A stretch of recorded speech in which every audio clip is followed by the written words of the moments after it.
The last time I saw my father, he called me a liability. He sat behind his desk, looked at my pregnant belly, and decided I was a bad investment that needed to be cut loose to save his bottom line. 7 years later. I am not that scared 25-year-old girl anymore. I am the distressed debt specialist who just bought the note on his failing company, and I am about to teach him exactly what it costs to be a liability. I look at the calendar on my desk, and I see the date circled in red ink. It has been exactly 7 years.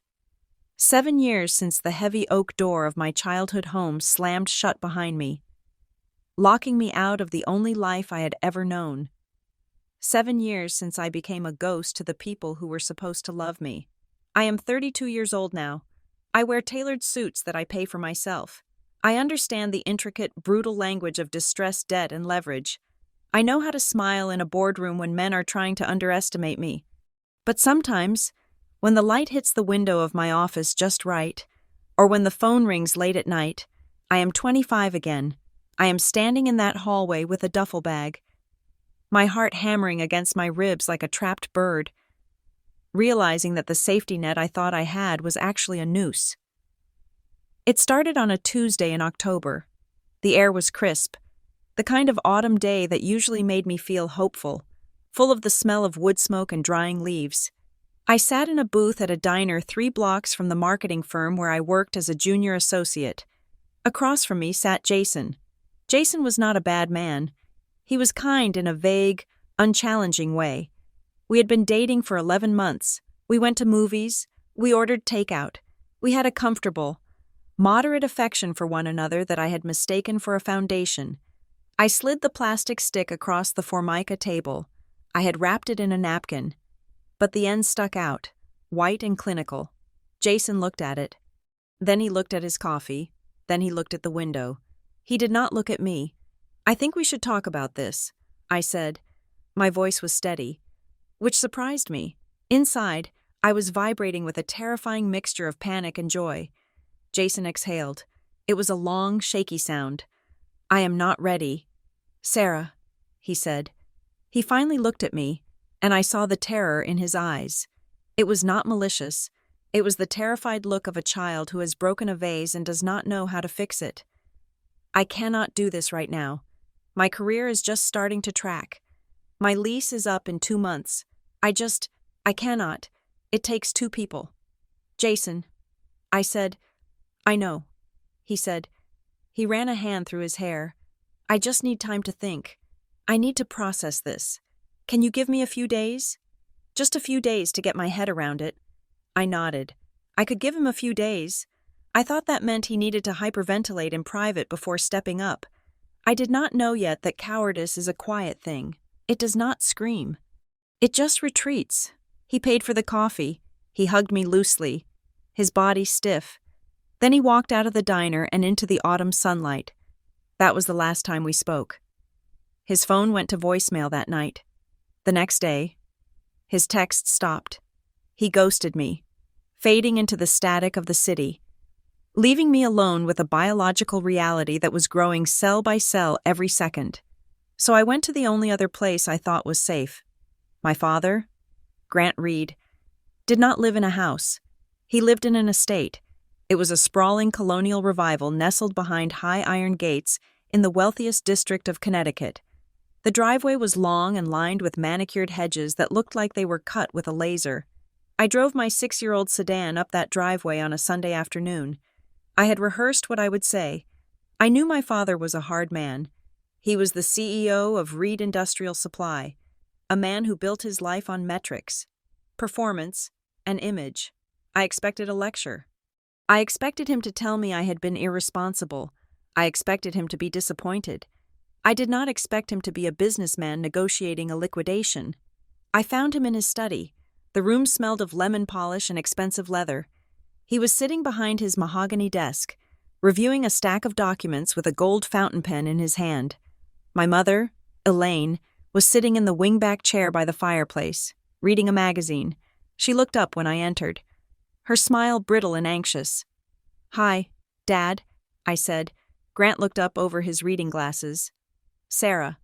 We were not expecting you until Thanksgiving. I need to talk to you, I said. Both of you. He gestured to the chair opposite his desk. Sit. I sat. The leather was cold. I took a breath, holding it in my lungs for a moment to steady myself. Then I told them. I told them about Jason. I told them about the test. I told them I was going to keep the baby. The silence that followed was not empty. It was heavy. It felt like the air pressure in the room had dropped, sucking the oxygen out of my lungs. My mother made a small, choked sound. She brought her hand to her mouth, her eyes darting to my father. Grant did not move. He did not blink. He placed his pen down on the desk, aligning it perfectly parallel with the edge of the paper. Then he folded his hands. You are pregnant, he said. It was not a question. It was a statement of fact, delivered with the same tone he used to discuss quarterly losses. Yes, I said, and the father is gone. He said, he is taking space. I said, defending a ghost. But yes, essentially. Grant nodded slowly. He turned his chair slightly, looking out the window at the perfect lawn. This is unfortunate timing, he said. I blinked. Timing? I am having a crisis.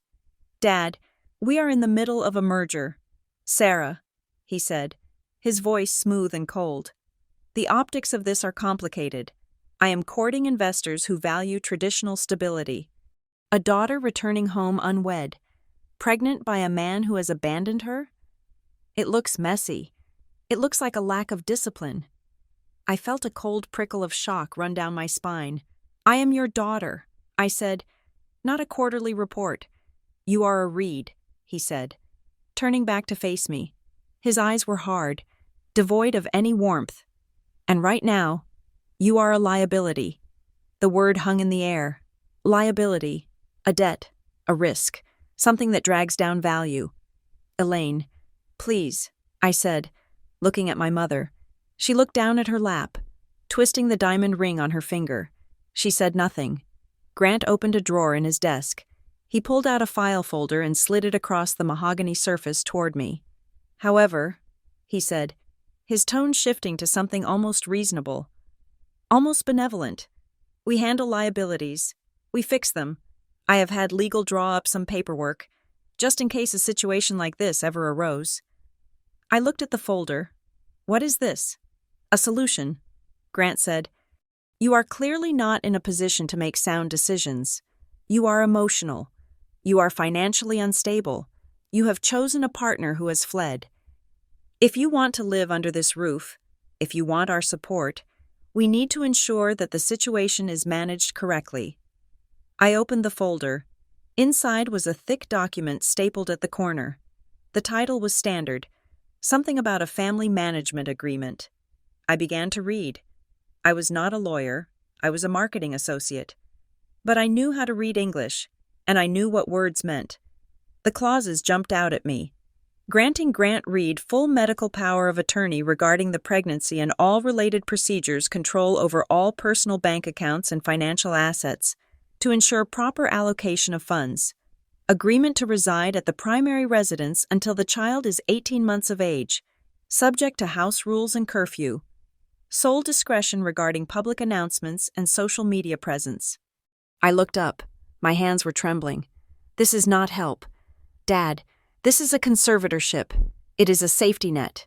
Grant said. You sign that. And you move back in. We handle the medical bills. We handle the reputation management. We ensure that this error does not destroy the family name. We take care of you. Sarah. But we do it on my terms, until this blows over. I looked at the text again. Irrevocable for a period of 24 months. This is not temporary, I said. My voice was quiet. You want to own me. You want to own my baby. I want to control the damage, Grant said. I closed the folder. I slid it back across the desk. No, I said. Grant did not frown. He did not look angry. He just looked disappointed. Like I was a vending machine that had swallowed his quarter. No, he repeated. I am not signing away my rights to my own body or my child. I said, I will not do it. I came here for support. I came here because I thought you were my father. I am your father, Grant said. And because I am your father, I am telling you that you are making a mistake. You have nothing. Sarah, you have a job that barely pays rent. You have a car that is 5 years past its prime. You have no husband. You have no plan. You are drowning, and I am offering you a boat. You just have to let me steer. I stood up. My legs felt weak, but I forced them to hold me. I would rather swim. I said. Grant stared at me for a long moment. Then he stood up too. He was a tall man, imposing in his tailored suit. He walked around the desk and stood in front of me. He did not raise his voice. He did not shout. That would have been easier. If he had shouted, I could have shouted back. Instead, he spoke in a low, measured voice that terrified me more than any scream could have. Very well, he said. If you are an adult who can make her own decisions, then you can live with them. You are no longer welcome in this house. Sarah. I looked at my mother. Mom? Elaine looked up. Her eyes were wet, filled with tears, but she did not stand. She did not speak. She looked at Grant, and I saw the fear in her face. She was just as much a prisoner of his control as he wanted me to be. She looked back down at her hands. You have 1 hour to pack your things. Grant said, anything left in your room after 60 minutes will be donated to charity. He turned his back on me and sat down at his desk. He picked up his pen. Start the clock, he said. I stood there for 5 seconds, waiting for him to crack, waiting for him to say he was joking, that he was just testing me, that he loved me, but he just began to write on the document in front of him. I turned and walked out. I went up the grand staircase to my old bedroom. It still looked the same as it had when I was in high school. The debate trophies on the shelf, the framed photos of friends I had lost touch with, the bed with the blue quilt. I grabbed the duffel bag from the top of the closet. I did not pack everything. I could not carry everything. I packed my clothes. I packed the photo album from the bottom drawer, the one with the pictures of my grandmother. I packed my birth certificate and my passport. I packed the small jewelry box that held the necklace my aunt had given me before she died. I moved fast. I was afraid that if I stopped moving, I would collapse. I was afraid that if I sat down on that bed, I would never get up. 50 minutes later, I walked back down the stairs. My mother was standing in the foyer. She was holding an envelope. Sarah, she whispered. She pressed the envelope into my hand. I could feel the shape of cash inside. It is not much, she said, her voice trembling. It is all I have in the house. Please, do not provoke him. Just go. Maybe in a few weeks. He will calm down. He called me a liability. Mom, I said, he drafted a contract. He is just worried, she said. But the lie was weak in her mouth. She knew what he was. She had lived with him for 30 years. I kissed her cheek. Her skin felt cold. I love you. Mom, I said. I walked out the front door. The sun was setting now, casting long shadows across the driveway. I threw the duffel bag into the passenger seat of my car. I got in and turned the key. The engine sputtered, then caught. As I drove down the driveway, I looked in the rearview mirror. I saw the silhouette of my father standing in the window of his study, watching me go. He did not wave. I drove until I couldn't see the gates anymore. Then I pulled into the parking lot of a gas station and cried until my throat felt raw. I spent that first night in a motel on the edge of the highway. It was called the Starlight Inn, but there were no stars. Just the neon buzz of the vacancy sign and the sound of trucks thundering past on the interstate. The room smelled of stale cigarette smoke and industrial cleaner. The carpet was sticky. I sat on the bed and counted the money my mother had given me. $400, plus the $200 I had in my wallet. My savings account had $3,000 in it. It felt like a lot when I was just saving for a vacation. Now, looking at the ceiling with a water stain shaped like a map of Florida, it felt like nothing. I picked up my phone. I scrolled through my contacts. I hovered over the names of my friends. Jessica, who was planning her wedding. Amanda, who had just bought a condo. I could call them. I could ask to crash on a couch.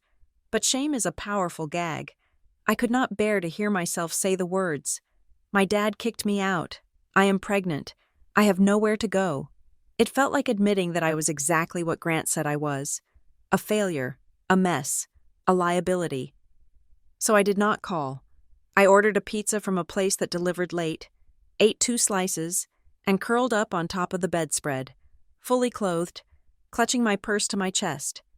The next morning, the reality set in. I went to work. I had to. I changed into a fresh shirt in the motel bathroom and put on my makeup in the rearview mirror of my car. I walked into the marketing firm and smiled at the receptionist. I sat at my desk and answered emails. I pretended that my life had not just imploded. At lunch, I went to the break room. Brenda was there. Brenda was one of the senior account managers. She was 50, with dyed red hair and a voice that sounded like gravel and whiskey. She had been divorced 3 times and took absolutely no nonsense from anyone. She looked at me over her Tupperware container of salad. "You look like hell." "Sarah," she said. I tried to smile. "Rough night? You wearing the same pants you wore yesterday?" she asked. I looked down. My washing machine broke. I lied.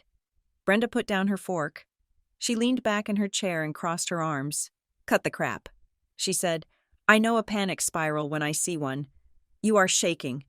"What is going on?" I looked at her. I wanted to lie again, but the kindness in her gruff voice broke something in me. "I got kicked out." I said, my voice cracked, "I am staying at the Starlight Inn." Brenda snorted. "The place with the roaches?" "Jesus, kid, I am pregnant." I whispered. Brenda did not flinch. She did not look shocked. She just nodded, as if I had told her it was raining outside. "And your parents?" she asked. "My dad is difficult." I said. Brenda nodded again. She took a sip of her diet soda. "I have a spare room," she said. "My son is away at college. It is small. The mattress is hard, but it is clean and it is free of roaches. I can't impose." "Brenda." I said, $400 a month." She said, "Utilities included, no overnight guests. You do your own dishes. You clean the bathroom once a week. Take it or leave it." I looked at her. She was offering me a lifeline, wrapped in a transaction so I would not feel like a charity case. "I will take it." I said, "Thank you." "Don't thank me yet," she said. "I listen to jazz loud on the weekends. I moved in that night. It was a small house in a working-class neighborhood, miles away from the manicured lawns of my parents' district, but the sheets smelled like lavender detergent, and the door had a lock that worked. For the first time in 48 hours, I slept. 3 days later, I went to the grocery store. I put a carton of milk, a loaf of bread, and a bag of apples on the conveyor belt.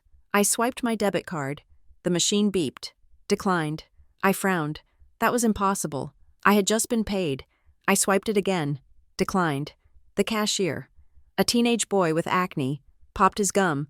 "Do you have another card?" I pulled out my credit card, my emergency card. I swiped it. Declined. A cold sweat broke out on my forehead. "I am sorry." I mumbled. "I have cash." I paid with the cash from my mother's envelope. My hands were shaking so hard I dropped a dime on the floor. I did not pick it up. I ran to my car and called the bank. "I am sorry. Ms. Reed," the customer service representative said. Her voice was tinny and distant. "Your accounts have been flagged for suspicious activity." "What activity?" I asked. "I'm just buying groceries." There was a flag placed by the primary account holder. The representative said, "I am the primary account holder." I said, "Well, the notes here say the accounts are linked to a family trust structure, and the trustee has requested a freeze pending an investigation into unauthorized withdrawal risks. My father, he had not just kicked me out. He was scorching the earth. He knew my account numbers. He had set them up for me when I went to college. I had never removed his name from the original paperwork because I never thought I would need to." "He cannot do this," I said. "That is my money. I earned it." "You will have to speak to the branch manager," the woman said, "or resolve the issue with the cosigner." I hung up. I sat in the parking lot of the grocery store, staring at the bag of apples. He was trying to starve me out. He was trying to force me back to that desk, back to that contract. He was betting that hunger and fear would break my pride. I drove to a legal aid clinic the next morning. I had to take a half-day off work. Feigning illness, the clinic was in a strip mall, sandwiched between a laundromat and a pawn shop. The waiting room was full of people who looked tired. I waited 2 hours to see a lawyer named Mr. Henderson. He looked like he had not slept in a week. His tie was stained with coffee. I explained the situation. I told him about the accounts. I told him about the house. He listened, rubbing his temples. "Is his name on the account?" he asked. "Yes," I said, "just as a co-signer from years ago." "Then he can freeze it." Henderson said, "It is aggressive, but it is legal. If it is a joint account with right of survivorship or structured under a custodial umbrella he never released, he has rights, but it is my salary in there." I said, "Doesn't matter where the money came from once it hits a joint pot." Henderson said, "Look, you can fight this. We can file a petition to sever the accounts. We can demand an accounting, but that takes time, and it takes court fees." "How much time?" I asked. "Months," he said. "I don't have months." I said, "I have to pay rent. I have a baby coming." Henderson sighed. He looked at me with sympathetic, tired eyes. "There is a difference between cruelty and illegality. Ms. Reed," he said, "your father is being cruel, but he is playing within the lines of the banking regulations. If I were you, I would open a new account at a different bank today. Totally separate. Route your paycheck there immediately. Forget the old money for now. Treat it as a loss. Focus on stabilizing your cash flow." "But that is thousands of dollars," I said. "I know," he said, "but fighting him for it will cost you more than that in stress and time you don't have. Stabilize first. Fight later." I walked out of the clinic. The sun was bright and harsh. I felt a strange clarity settle over me. My father wanted a war. He wanted me to come crawling back, begging for him to unlock the accounts, ready to sign his contract. I went to a new bank down the street. I opened a checking account with $50 of cash. I called HR at my job and changed my direct deposit. I bought a prepaid debit card for gas. I was not going to crawl. I was going to survive. 2 weeks later, I came home to Brenda's house to find a letter waiting for me on the kitchen table. It was a thick, cream-colored envelope. The return address was embossed in black ink. Klein, Matthews Associates, my father's family lawyers. My heart thudded in my chest. I opened it. The letter was on heavy, watermarked paper. "Dear Ms. Reed, we represent Mr. Grant Reed and Reed Industrial Supply. It has come to our attention that you are in possession of a company-leased laptop and certain proprietary data files that were on your personal device. While you were never a formal employee, your access to these assets constitutes a security risk. We demand the immediate return of all company property and a sworn affidavit that no data has been retained. Failure to comply within 48 hours will result in legal action, including but not limited to theft charges." I stared at the letter. I did not have a company laptop. I had never worked for Reed Industrial Supply. The proprietary data was likely old family photos or emails I had synced to the cloud years ago. I looked at the signature at the bottom, Martin Klein, Esquire. I remembered him. He was the man who came to Christmas parties and drank scotch with my father. He had smiled at me when I graduated high school. Now he was threatening to have me arrested for theft. I sat down at the kitchen table. My hands were shaking, but not from fear. Not anymore. I was shaking from a cold, hard rage. Grant was not just angry. He was willing to use the legal system, the banking system, and his high-priced lawyers to crush me. He was willing to turn me into a criminal to prove a point. I looked at the letter again. I folded it carefully and put it back in the envelope. I did not cry. I went to my room. I found an old USB drive. I put a few random family photos on it. I wrote a short, polite note stating I had no company property, but was returning this drive to be helpful. I sent it via certified mail the next morning. I kept the letter from Martin Klein. I put it in a box under my bed. I told myself that one day I would make them eat that paper. I did not know how. I did not know when.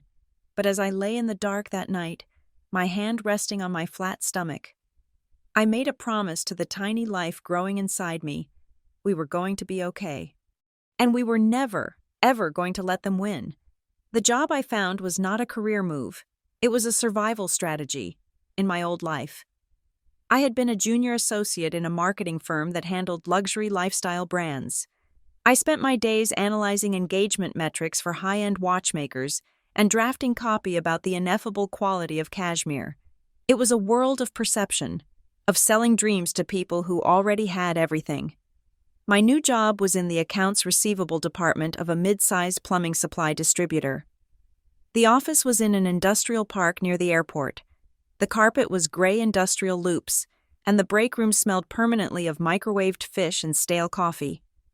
I took the job because the HR manager, a woman named Linda with kind eyes and a photo of a golden retriever on her desk, told me the health insurance kicked in on day one. Day one, I said, not 90 days? Day one, she confirmed. And we have a matching program for the dependent care savings account. I signed the offer letter before she had finished explaining the dress code. The pay was 40% less than what I had been making. In my old life, that would have been a catastrophe. In my new life, it was just a math problem. I sat at Brenda's kitchen table late at night, the only light coming from the screen of my laptop, and I built a spreadsheet. I listed every single expense: rent, gas, prenatal vitamins, doctor copays, the eventual cost of diapers, which I looked up online and stared at in horror.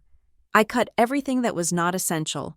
No more streaming services, no more takeout, no more haircuts at salons where they offered you cucumber water. I learned to cut my own bangs in the bathroom mirror. I created a column for an emergency fund. I decided I would save $50 a week, no matter what. Even if I had to eat rice and beans for 7 days straight, I called it my Freedom Fund. It was not enough to buy a house, or even a car, but it was enough to buy a bus ticket if I ever needed to run again. Money, I realized, was not about status, it was about options, and I was going to buy myself as many options as I could, $5 at a time. I went to my 20-week ultrasound alone. The waiting room was full of couples, husbands holding their wives' hands, partners looking at magazines together. I sat in the corner, wearing my oversized thrift store sweater, reading a book on supply chain logistics I had borrowed from the office library. When the nurse called my name, I stood up. I saw a few women glance at my empty hand, at the empty chair beside me. I kept my chin up. I did not look at the floor. The room was dark. The technician, a woman named Mara, was efficient and gentle. She squirted the cold gel onto my stomach and moved the wand around. And then there was the sound. It sounded like a galloping horse, fast, rhythmic, strong. "That is a good heartbeat," Mara said. I stared at the grainy gray screen. I saw a spine. I saw the curve of a skull. I saw a tiny hand floating in the darkness. "It is a boy," Mara said softly. "Do you want to know?" A boy. I felt a sudden, crushing wave of grief. I grieved for the grandfather he would never know, the man who had chosen his pride over this tiny, miraculous life. I grieved for Jason, who was missing the only thing that would ever really matter. I grieved for myself, for the version of me that thought pregnancy would be baby showers and nurseries painted in soft yellows. But then, the grief washed out, leaving something harder behind. Relief. He was healthy. He had a strong heart. He was growing, despite the stress, despite the cheap motel, despite the fear. He was tough. I am going to call him Leo. I thought, like a lion, because he is going to have to be brave. I wiped the tears from my eyes before the lights came back on. "Thank you," I told Mara. I walked out of that clinic and drove to a discount store. I bought a single pair of blue baby socks. I put them in my purse. I did not buy a crib. I did not buy a stroller. I could not afford them yet, but I had the socks. It was a start. 2 months later, Jason reappeared. He did not call. He sent an email to my personal address, asking if we could meet. He said he wanted to do the right thing. I agreed to meet him at a park. Public, open, easy to leave. He looked tired. He had grown a beard that did not quite suit him. He was wearing a jacket I remembered buying for his birthday the year before. Seeing him felt like looking at a photograph from a life I had already forgotten. "Sarah," he said, "you look good. I am 7 months pregnant." "Jason," I said, "I look like a planet." He laughed nervously. He reached into his jacket pocket and pulled out an envelope. It was thick. "I want to help," he said. "I know I panicked. I know I was a coward. I have been saving up. There are $2,000 in here, cash. I figured you could use it for whatever." I looked at the envelope. $2,000. It was a lot of money. It was 4 months of rent at Brenda's. It was a crib and a car seat and a stockpile of diapers. But it was cash. It was untraceable. It was a payoff to keep his conscience clean without getting his hands dirty. I did not take it. "I appreciate the offer." "Jason," I said, "but I do not want cash." He looked confused. "What? Why?" "It is money. You need money. I need stability." I said, "I need clarity. If you want to be a father, or even just a financial contributor, we need to do this properly. I want a written agreement. We can draft it ourselves if you do not want lawyers involved yet. Just a document stating what you will contribute each month, what your rights are, and what the boundaries are." Jason pulled the envelope back slightly. "A written agreement? Like a contract? Like a parenting plan?" I said, "If you give me cash in a park, that is charity. If we sign a paper, that is co-parenting. I want my son to know that his father respected him enough to put his name on a document." Jason shifted his weight. He looked at the ground. "I don't know if I am ready for legal stuff." "Sarah," he said, "I just wanted to help out. You know? Quietly. I don't want this to become a whole thing. My parents don't even know yet." I looked at him, and I realized that I had outgrown him. In the 4 months since he left, I had aged 10 years. He was still a boy, worried about getting in trouble. "Then keep your money."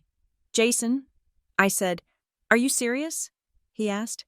"You are going to turn down $2,000 because I won't sign a piece of paper?" "I am turning it down because I am not a secret." I said, "And neither is my son. If you want to be in his life, you have to be in it on paper. You have to be accountable." He put the envelope back in his pocket. He looked relieved. Actually, he had tried. He could tell himself he had tried, and that I had been difficult. "Okay," he said, "if you change your mind, I won't." I said. He walked away. I watched him go, and I felt a strange sense of power. I had almost no money, but I had my dignity. I had drawn a line. I was learning that boundaries were more valuable than cash. My mother found me a week later. I was loading groceries into my car in the rain. A dark sedan pulled up next to me. The window rolled down. "Sarah," a voice whispered. I turned. It was Elaine. She was wearing large sunglasses. Even though it was raining, she looked terrified, scanning the parking lot as if she expected my father to jump out from behind a cart return. "Mom?" I said. "What are you doing here?" "Get in," she hissed. "Just for a minute, please." I got into the passenger seat. The car was warm and smelled of her expensive perfume, a scent that used to mean comfort to me and now just smelled like fear. She reached over and grabbed my hand. Her fingers were ice cold. "I cannot stay long," she said. "He thinks I am at the dermatologist." "Oh, Sarah, look at you." She looked at my stomach. Tears welled up behind her sunglasses. "I am fine." "Mom," I said, "we are fine." She reached into her purse and pulled out a stack of gift cards. "Grocery stores, Target, gas stations. Take these," she said. I bought them with cash over the last few months so he would not see them on the statements. "There is about $500 here." "Mom," I said, "you don't have to do this." "I do." She said, "I am your mother. I love you." "Sarah, you know I love you, right?" I looked at her. I saw the lines of tension around her mouth. I saw the way her hands shook. "I know you love me." I said, "But I also know you are afraid of him." She flinched. "He is under a lot of pressure. The company, the merger. He is not himself. He is exactly himself." "Mom," I said, "this is who he is." Elaine squeezed my hand. Her grip was desperate. "Please, Sarah," she said. "Just don't provoke him. Don't fight him on the legal things. Don't try to contact his business partners. Just stay quiet. Let him cool down. If you challenge him, he will destroy you. You know how he gets when he feels cornered." I looked at the gift cards in my hand. They were a kindness. Yes, but they were also a bribe for my silence. She was funding my survival, but she was begging for my submission. "I'm not trying to fight him," I said. "I am just trying to live." "Good," she said. "Good. Keep your head down. Maybe in a year or two. I can facilitate a meeting, but not now." She kissed my cheek. Her lips were dry. "Go," she said. "Before anyone sees us." I got out of the car. I watched her drive away, her brake lights blurring in the rain. I realized then that my mother was not a villain, but she was not an ally either. She was a casualty. She had chosen her cage long ago, and she was too frightened to realize the door was unlocked. I would not be like her. I would not accept love that came with a gag order. Back at the plumbing supply company, I put my head down and worked. I was good at it, better than I expected to be. I had always thought of myself as a creative person, someone who needed words and images, but I discovered that there was a rhythm to operations that soothed me. Every invoice told a story. Every delay in shipping had a cause. I started noticing patterns. I noticed that we were overpaying for shipping on expedited orders because the warehouse was consistently 2 hours late on packing. I noticed that one of our biggest vendors was double billing us for fuel surcharges. I typed up a report. It was simple. Just 2 pages of data and a proposed solution to stagger the warehouse shifts. I put it on the operations manager's desk. His name was Dave. He was a gruff man who wore short-sleeved dress shirts. He called me into his office the next day. "You wrote this?" he asked. "Yes," I said. He tapped the paper. "You found $12,000 a year in waste. I think it is closer to 15 if we renegotiate the fuel surcharge." I said. Dave looked at me. He looked at my pregnant belly. He looked back at the paper. "You are wasted in accounts receivable," he said. "I need someone to manage the vendor contracts. It is a headache. Lots of fine print. Strict deadlines. Can you handle it?" "I can handle it," I said. "Does it come with a raise?" I asked. Dave laughed. It was a rusty sound. 10%. And you get your own office. It is a closet, basically. But it has a door. I took it. I moved into the tiny office. I filled it with binders. I learned the language of commerce. Net 30. Force majeure. Indemnification. I learned that a contract was not just a piece of paper. It was a map of leverage. I learned that the person who drafts the terms controls the outcome. I started reading about finance in my spare time. I read about debt structures. I read about bankruptcy proceedings. I read about how companies failed and how they were saved. I told myself it was for work, but deep down, I knew it was something else. I was arming myself. My father had used corporate language to discard me. I was going to learn that language until I could speak it better than he did. Leo came on a Tuesday in March. It was not like the movies. There was no dramatic water breaking in a restaurant. I just woke up at 4 a.m. with a backache that would not go away. By 6, I knew what it was. I drove myself to the hospital. Brenda met me there. She had taken the day off work without me asking. The labor was long. It was 20 hours of a pain so absolute it felt like it was erasing my personality. I did not scream. I focused on my breathing. I focused on the monitor that showed the steady, galloping rhythm of Leo's heart. There was a moment, right at the end, when the fear took over. The doctor, a kind woman with tired eyes, told me the cord was wrapped around his neck. Not tight, but enough to be careful. I felt a cold panic seize my chest. I thought of my father calling me a liability. I thought of the universe trying to punish me for thinking I could do this alone. "Push." "Sarah," Brenda said. She was holding my hand so hard her knuckles were white. "You are stronger than this. Push him out." I closed my eyes. I thought of the spreadsheet. I thought of the contracts. I thought of the empty chair in the waiting room. I summoned every ounce of stubbornness I had ever possessed. And then, he was there. He did not cry immediately. There was a terrifying second of silence. Then, a wet, angry wail filled the room. They put him on my chest. He was warm and heavy and covered in slick, white vernix. He opened his eyes. They were dark, unfocused, searching. I looked at him, and the world narrowed down to the size of his face. The fear vanished. The anger at my father vanished. The ambition vanished. There was only this tiny, terrifying, perfect responsibility. "Hi, Leo," I whispered. "I am your mom, and I am never going to leave you." He grasped my finger with a strength that surprised me. We stayed in the hospital for 2 days. When we left, I buckled him into the car seat I had bought with my bonus from the vendor savings project. I drove slowly, 10 miles under the limit, terrified of every other car on the road. I brought him back to Brenda's house. I put him in the bassinet I had found at a consignment shop. I sat in the rocking chair and watched him sleep. I was exhausted. My body felt like it had been run over by a truck. My bank account had $3,000 in it. I was a single mother living in a rented room in a stranger's house, but I had never felt more powerful. I had built a life. It was small, but it was mine, and it was real. A month later, Jason came back. This time, he agreed to the paperwork. He had spoken to his own parents, who had told him that he needed to be responsible or risk looking like a deadbeat.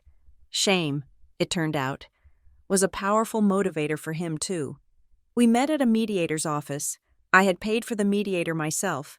I did not want lawyers yet. We sat across a table. Jason looked at Leo, who was sleeping in his carrier. He reached out a finger and touched Leo's hand. He looked terrified. "He is small," Jason said. "He is growing." I said, "We signed the agreement. It was simple. Jason would pay $500 a month.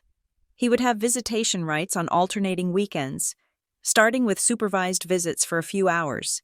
He would not have decision-making power over medical or educational choices unless he maintained consistent visitation for 2 years.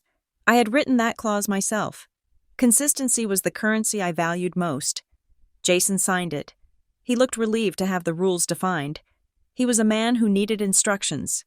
He visited 3 times in the first 2 months. Then he got a promotion that required travel. The visits became phone calls. The phone calls became texts. The checks kept coming, automated by his bank. But the presence faded. I did not chase him. I did not beg. I had built a door, and I had left it unlocked. If he chose not to walk through it, that was his loss, not Leo's. When Leo was 6 months old, the second letter from Klein, Matthew's associates, arrived. This one was not threatening. It was an offer. I opened it at my desk at work. Between checking invoices for copper piping, "Dear Miss Reed, we have been authorized by your father, Mr. Grant Reed, to present you with a final settlement offer regarding any and all claims you may have against the Reed family estate or associated trusts. Mr. Reed is prepared to offer you a one-time payment of $25,000. In exchange, you will be required to sign the attached non-disclosure agreement and a waiver releasing any future claims to the Reed Family Trust, including any rights granted under the 2018 amendment." I stared at the number.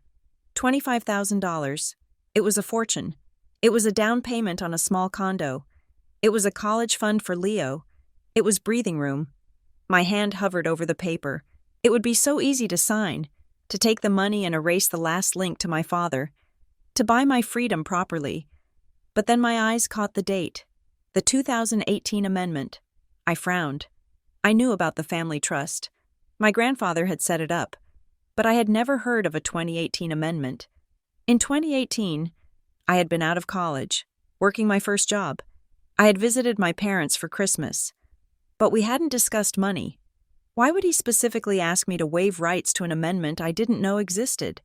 If he just wanted me gone, a general waiver would suffice. Specifying the amendment meant there was something in that specific document he was afraid of.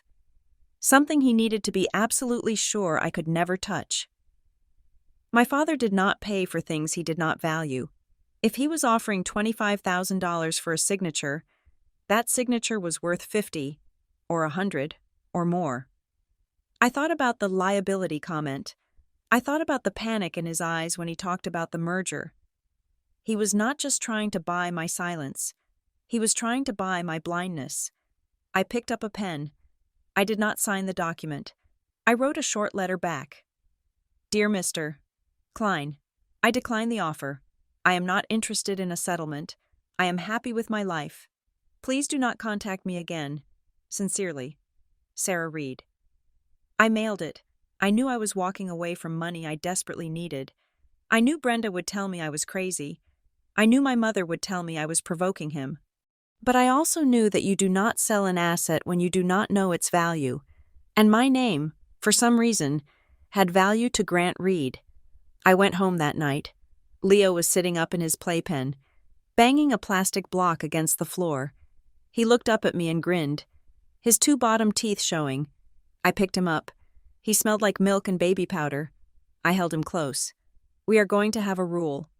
Leo, I whispered to him. I looked around the small room. It was cluttered with toys and laundry, but it was peaceful.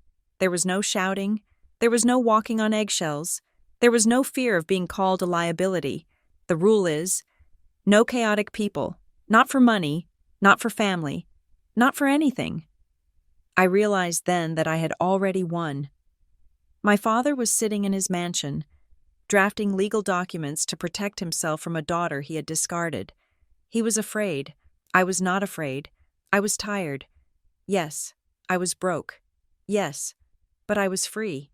And as I held my son, I knew that protecting this peace was going to cost me the fantasy that my father would ever come to his senses. He would never drive up the driveway and apologize. He would never meet his grandson. I let that dream die right there. I grieved it for a moment. A sharp, hot pain in my chest. Then I let it go. I kissed Leo's forehead.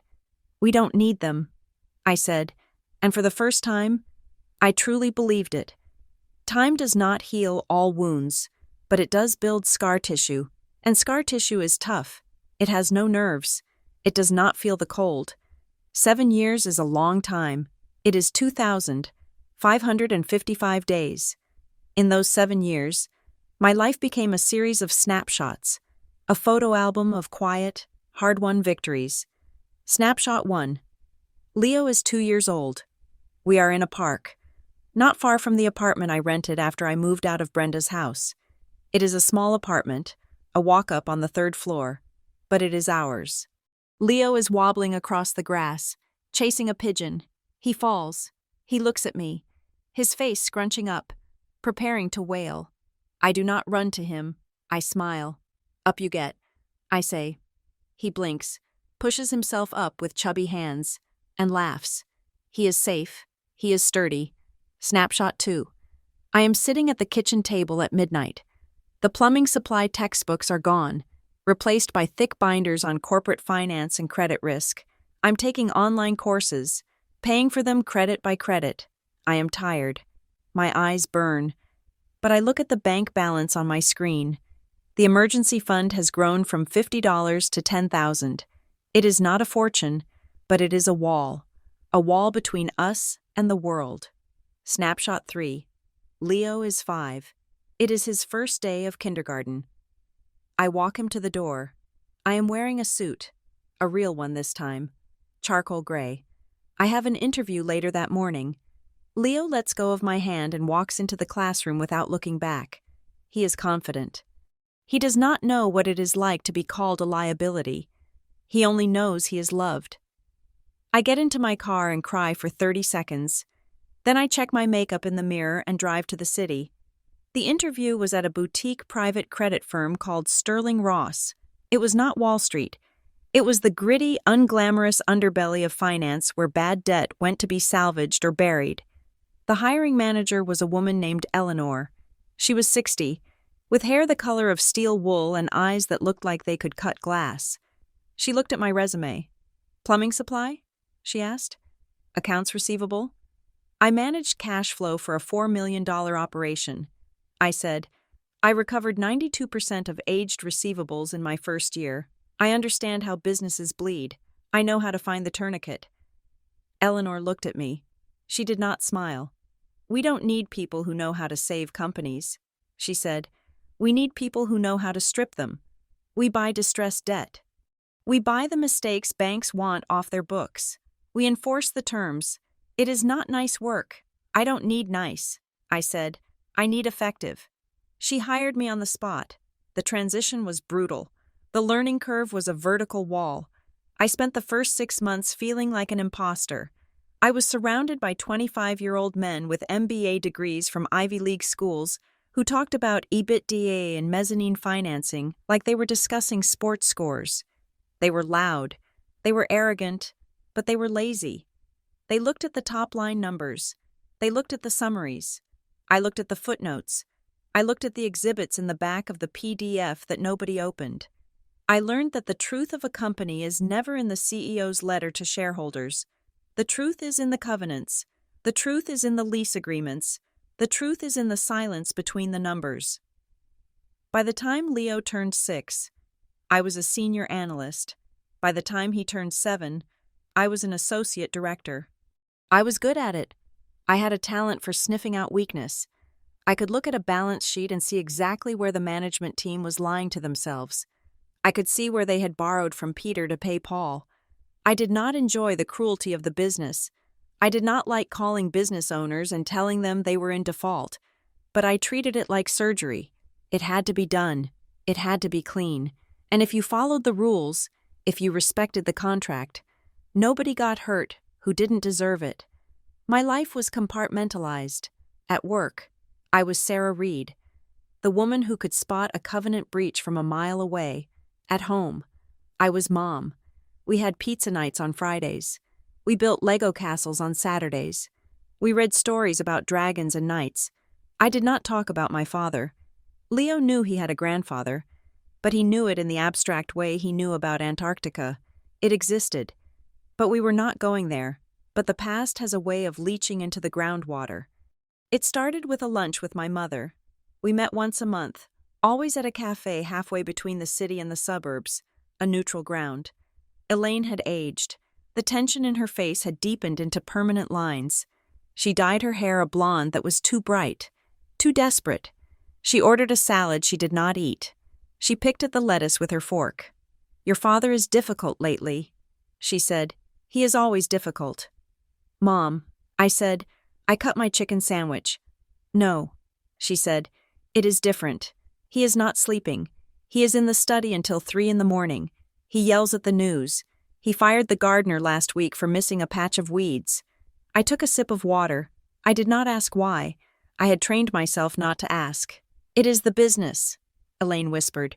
She looked around the cafe as if the baristas were industrial spies. "Things are not good.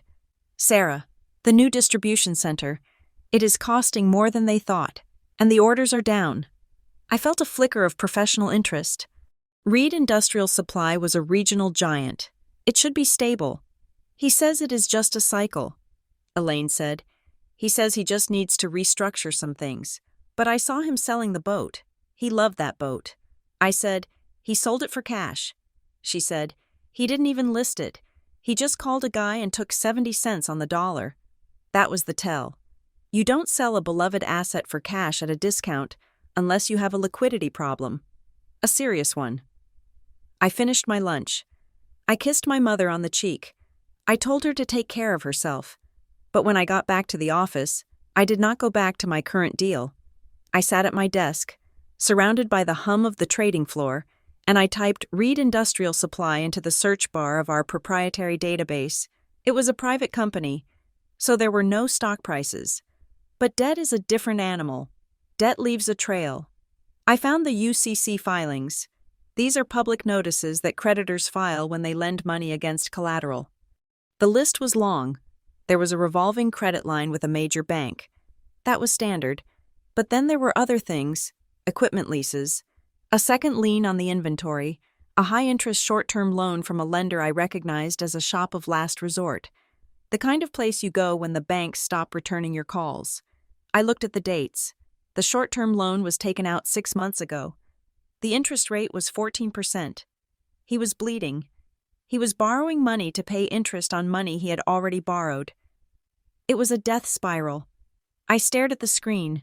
I felt a cold, clinical detachment. This was a case study I had seen 100 times. A founder who couldn't innovate, who held on to control too tight, who refused to cut costs because he was obsessed with image. I closed the window. It was not my problem. I had my own life. I had Leo. I had my peace. But the universe has a sense of humor. 3 weeks later, I was in the break room getting coffee. A colleague named Mark was standing by the machine. Mark was loud, ambitious, and not particularly bright. He was a volume guy. He bought bundles of bad debt, hoping 1 or 2 gems would pay out. "Hey, Reed," he said, "you want to look at this garbage pile I just got sent?" He tossed a thick stapled packet onto the counter. "What is it?" I asked. "Regional Manufacturing and Supply Distress Bundle," he said. "Some hedge fund is offloading their toxic positions. They want to clear the books before the quarter ends. Asking price is 30 cents on the dollar." I poured my coffee. "I don't do manufacturing." "Mark, too much overhead. Just look at the summary," he said. "There might be some real estate value in there." I picked up the packet. I flipped past the cover page. I scanned the list of entities included in the debt sale. Midwest Auto Parts Distributor, Ohio Logistics Chain, Reed Industrial Supply, Inc. My hand froze. The coffee in my other hand rippled. Reed Industrial Supply. The debt being sold was a tranche of the senior secured notes. Value: $4 million. Grant's bank had sold his debt. Banks don't sell debt if they think the borrower is going to pay. They sell it when they think the ship is sinking and they want to get whatever scrap value they can before it goes under. If this debt was on the market, it meant Grant was in default. It meant that whoever bought this paper would have the right to accelerate the loan. They could demand full payment immediately. And if he couldn't pay, they could foreclose. They could take the company. I put the packet down. "Looks messy," I said. My voice was steady. "Yeah," Mark said, grabbing the packet back. "Probably just going to pass. Too much work to litigate the foreclosures. Unless you want it?" I shrugged. "I will think about it. Send me the digital file." I walked back to my office. I closed the door. I sat down and stared at the wall. I should walk away. That was the rational choice. That was the healthy choice. That was the choice I had made 7 years ago when I refused to sign his settlement offer. I had chosen peace. If I bought this debt, I was inviting chaos back into my life. I would be inserting myself directly into his failure. "Let him fail," a voice in my head said. "He called you a liability. Let him see what a real liability looks like." But then I remembered the lunch with Elaine. I remembered the fear in her eyes. I opened the digital file Mark had sent me. I scrolled down to the Reed Industrial section. I clicked on the collateral exhibits. I felt the blood drain from my face. The primary collateral was the business assets, inventory, accounts receivable, machinery, but there was a cross-collateralization agreement attached to the latest amendment. Additional collateral. The real property located at 142 Highland Avenue. My childhood home. My father had pledged the house. He had put the roof over my mother's head on the table to buy himself a few more months of pretending he was still a titan of industry. If a stranger bought this debt, if a shark like Mark bought it, they wouldn't care about Elaine. They would foreclose on the company, strip the assets, and then they would take the house. They would evict my mother. She would be left with nothing, no husband, because the stress would kill him or he would leave her in shame. No home, no money. She had failed to protect me 7 years ago. She had stood by while he kicked me out, but she had also slipped me envelopes of cash. She had met me in parking lots in the rain. She was weak, yes, but she was my mother, and I could not let her become homeless because of his ego. I took a breath. I looked at the picture of Leo on my desk. He was grinning, missing a front tooth. I would not bring the chaos home. I would not let Grant Reed near my son. But I would not stand by and watch the house burn down with my mother inside. I needed to buy the debt, but I could not buy it as Sarah Reed.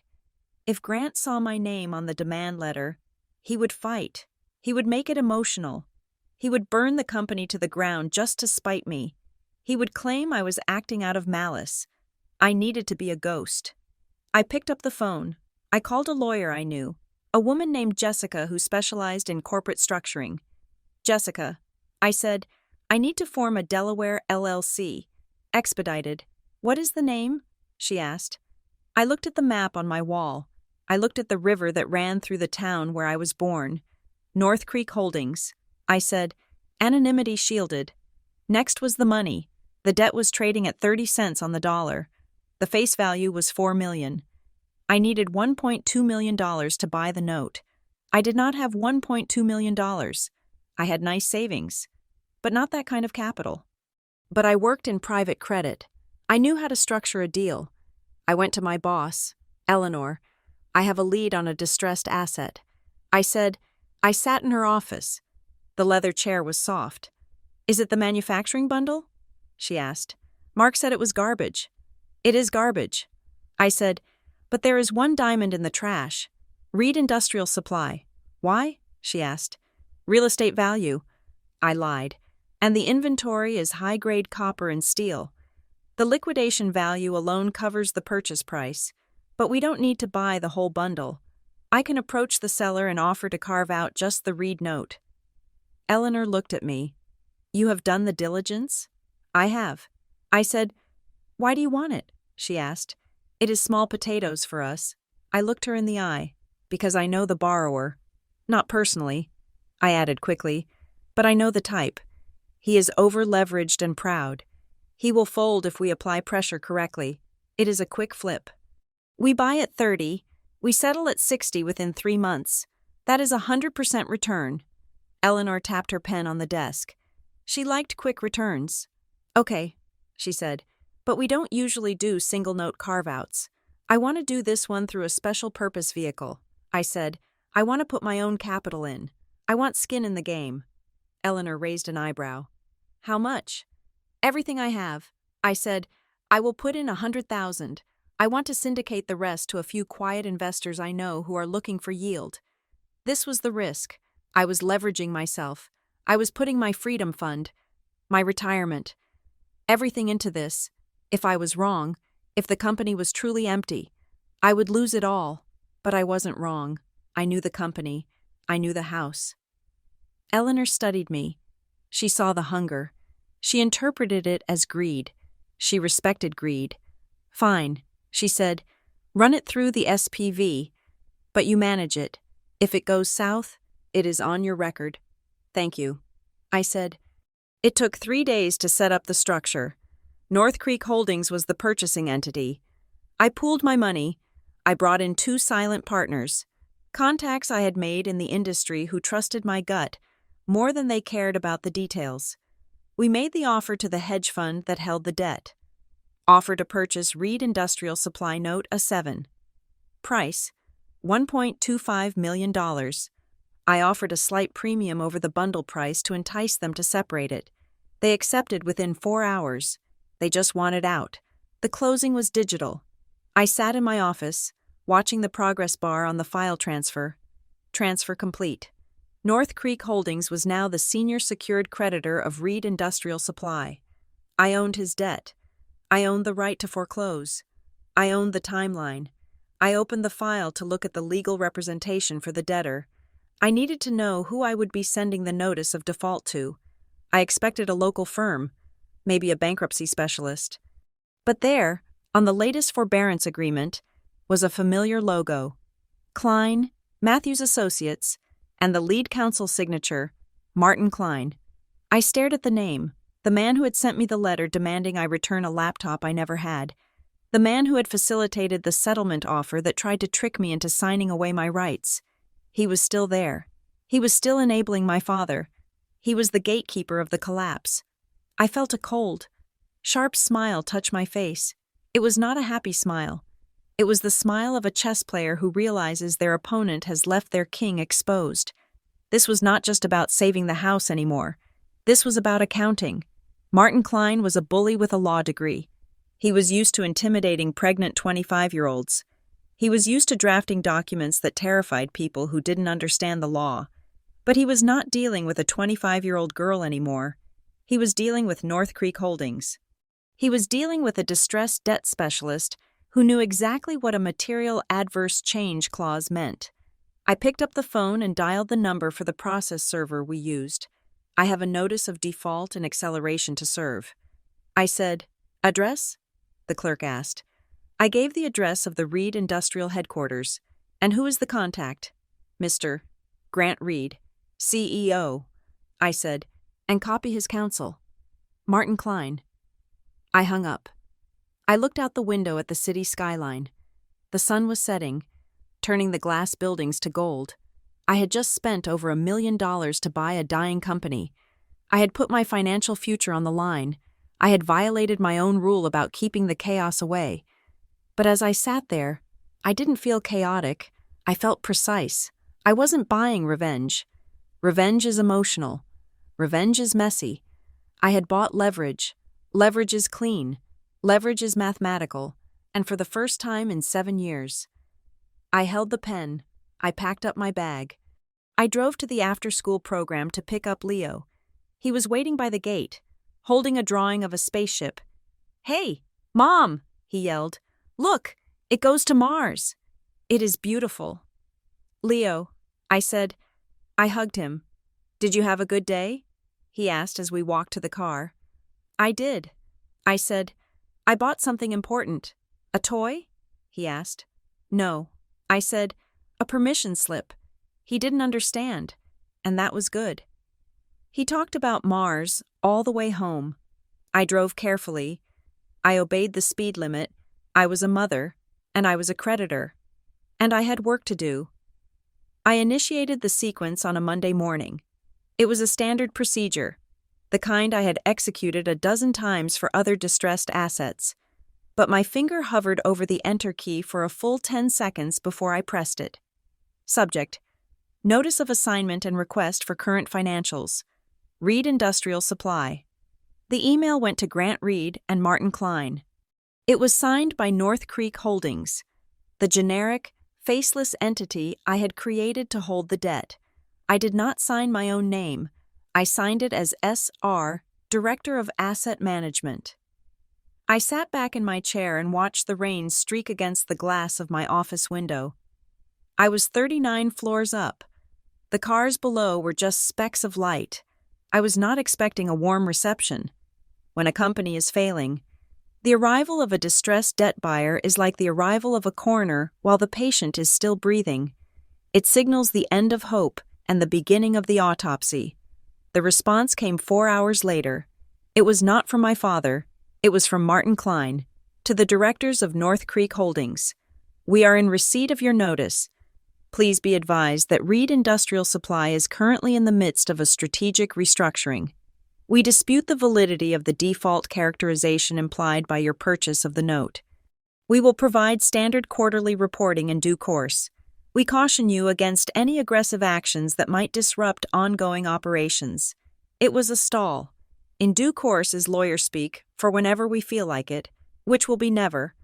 I forwarded the email to my personal attorney, Jessica, who was acting as the front for North Creek. Reply. I typed, "Tell them due course was yesterday. The note has an acceleration clause. We want full access to the general ledger, bank statements for the last 24 months, and a schedule of all accounts payable within 48 hours, or we file for receivership." I knew my father. He would be in his office right now, pacing.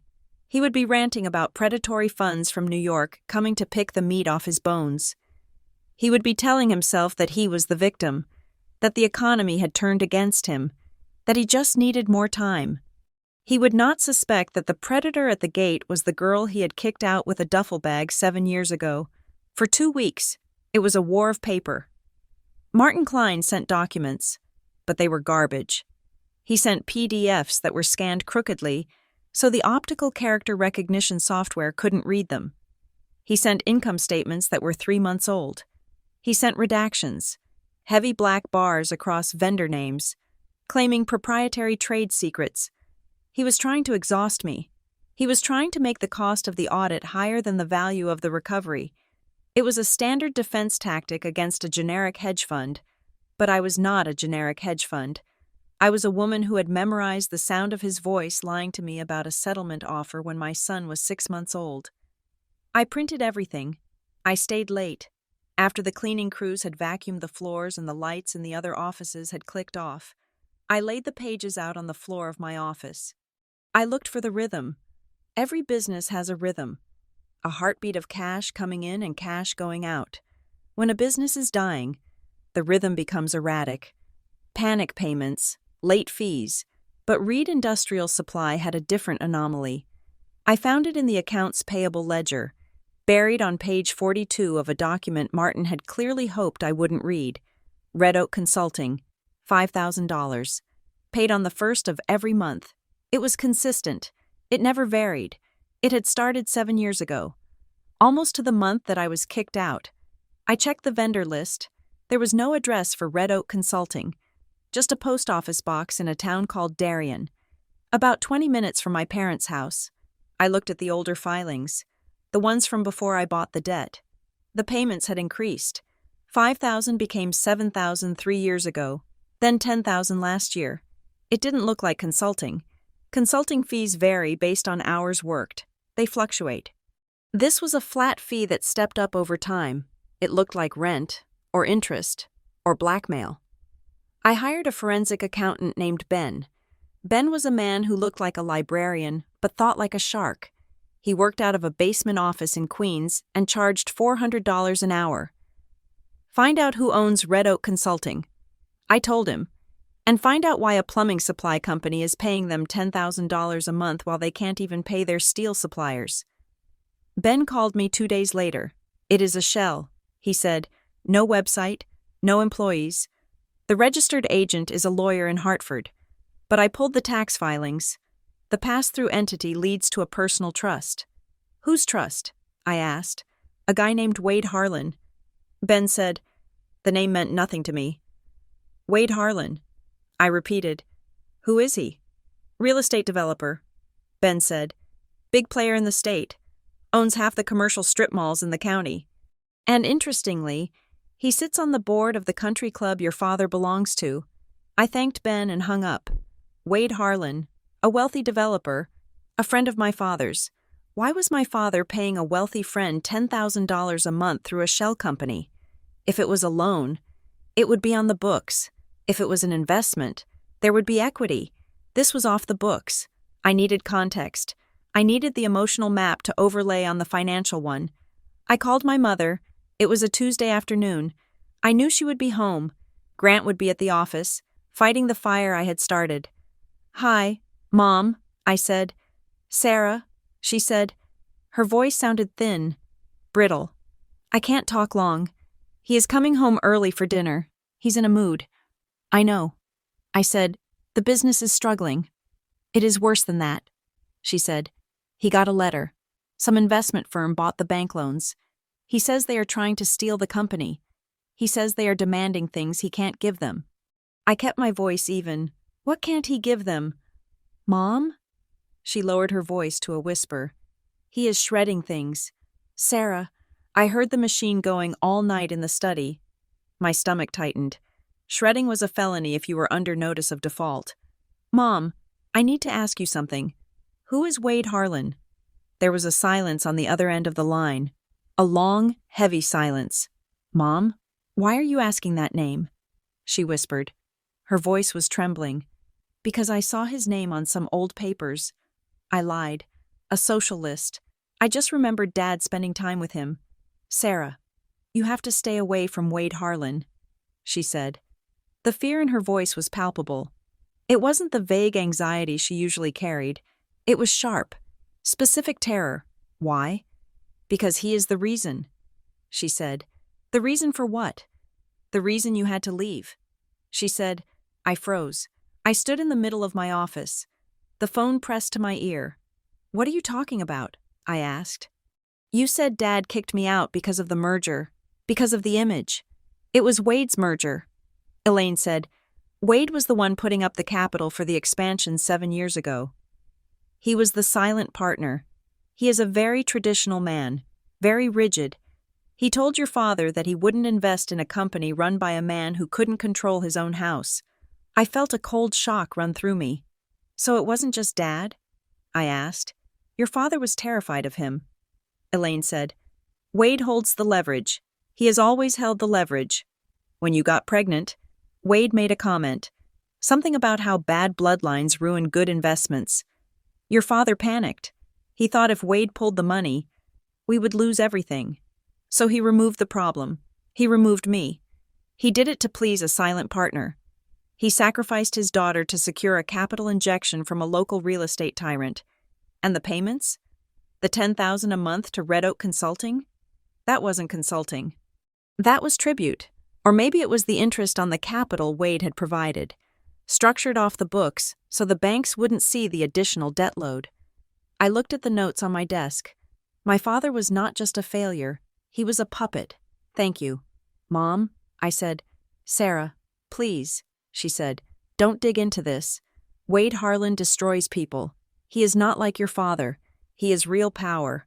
I am not afraid of Wade Harlan. I said. I hung up. I was shaking.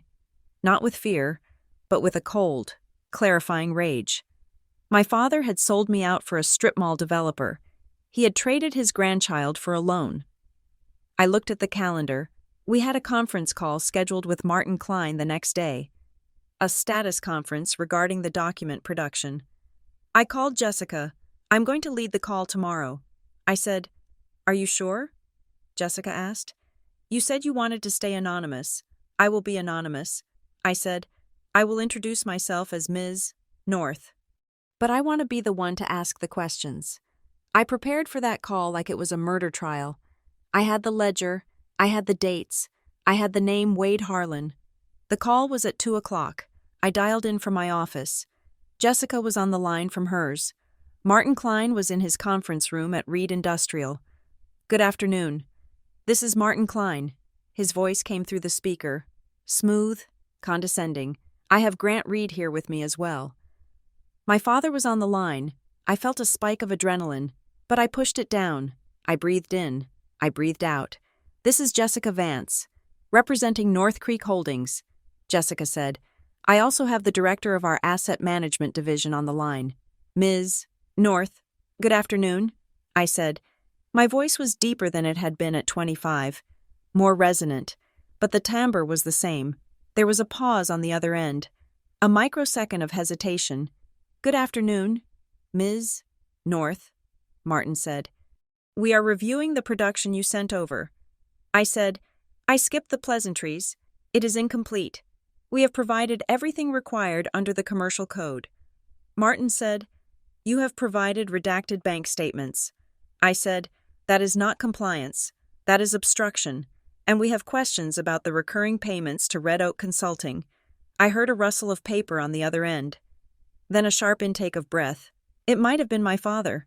Red Oak is a strategic advisory firm, Martin said smoothly. Their work is privileged. We are the senior creditor. Mr. Klein, I said, there is no privilege that shields the dissipation of assets during a default period. We want the service agreements for Red Oak, and we want to know why the payments correlate exactly with the covenant checkpoints on the original loan. Martin was silent for a moment. Ms. North, he said slowly. His tone had changed. He was listening to my voice. Really listening. You seem very familiar with the granular details of this file for a secondary market purchaser. I do my homework. I said, There is a tone in your voice. Martin started, then stopped. I could feel him thinking. He was a man who remembered faces and voices. He was a family lawyer. He dealt in secrets. He knew the sound of the girl he had threatened 7 years ago. Do we have a problem? Mr. Klein? I asked. No, he said, but the voice was tight. No problem. We will review the request regarding Red Oak. I have one more question. I said, I am looking at the authorization for the 2018 Trust Amendment, the one that pledged the family home as collateral for the business line of credit. Yes, Martin said. I have the signature page here. I said, it lists 3 beneficiaries who had to sign off on the leveraging of the trust assets. Grant Reed, Elaine Reed, and Sarah Reed. I waited. Yes, Martin said. The family consented. I looked at the document on my desk. I had pulled it from the county clerk's records, where the mortgage had been recorded. The signature for Sarah Reed was dated November 14th, 7 years ago. On November 14th, 7 years ago. I was sleeping in a motel room at the Starlight Inn. I had just been kicked out. I was not speaking to my parents. I certainly did not drive to a notary and sign a document allowing my father to gamble the house. The signature was a looping, elegant script. It looked like my mother's handwriting trying to look like mine. The signature is dated November 14th, I said. That is correct. Martin said, Ms. Reed was not residing at the family home on that date. I said, there was a dead silence on the line, a silence so heavy it felt like the connection had been cut. How would you know that? Grant's voice cut in. It was the first time he had spoken. His voice was rough, aggressive. Who are you? I am the person holding your debt. Mr. Reed, I said, and I am looking at a signature that appears to be a forgery. That is an outrageous accusation. Martin snapped. His cool was gone. Is it? I asked. Because if I hire a handwriting expert and they determine that Sarah Reed did not sign this document, then the lien on the house is invalid, and more importantly, the submission of that document to the bank constituted wire fraud. Martin didn't speak. And you? Mr. Klein. As the notarizing attorney, I let the sentence hang. I could hear them breathing. I could hear the sudden, terrified realization that they were not dealing with a computer algorithm or a bored analyst. They were dealing with someone who knew where the bodies were buried because she had been the one holding the shovel. We need to recess, Martin said. His voice was strangled. We will call you back. The line went dead. I sat there in my office, my heart hammering against my ribs. I had them. I didn't just have the debt. I had the crime. They had forged my signature to steal my equity in the trust my grandfather had set up, to secure the loans for Wade Harlan's expansion. They had stolen from me while I was pregnant and homeless. They had used my name to dig their own grave. I called Jessica, draft a motion. I said, motion to compel discovery, and draft a letter to the State Bar Association regarding Martin Klein's notary commission. Don't file it yet. Just have it ready. You think he will fold? Jessica asked. I think he's terrified. I said. An hour later, my direct line rang. It was not the office number for Reed Industrial. It was a mobile number. I picked it up. This is North. I said, Ms. Reed, the voice said. It was Martin Klein. He was whispering. I didn't confirm it. I didn't deny it. I just waited. I know it is you, he said. I don't know how you did this. I don't know how you bought the paper. But I know that voice. You are calling the director of North Creek Holdings.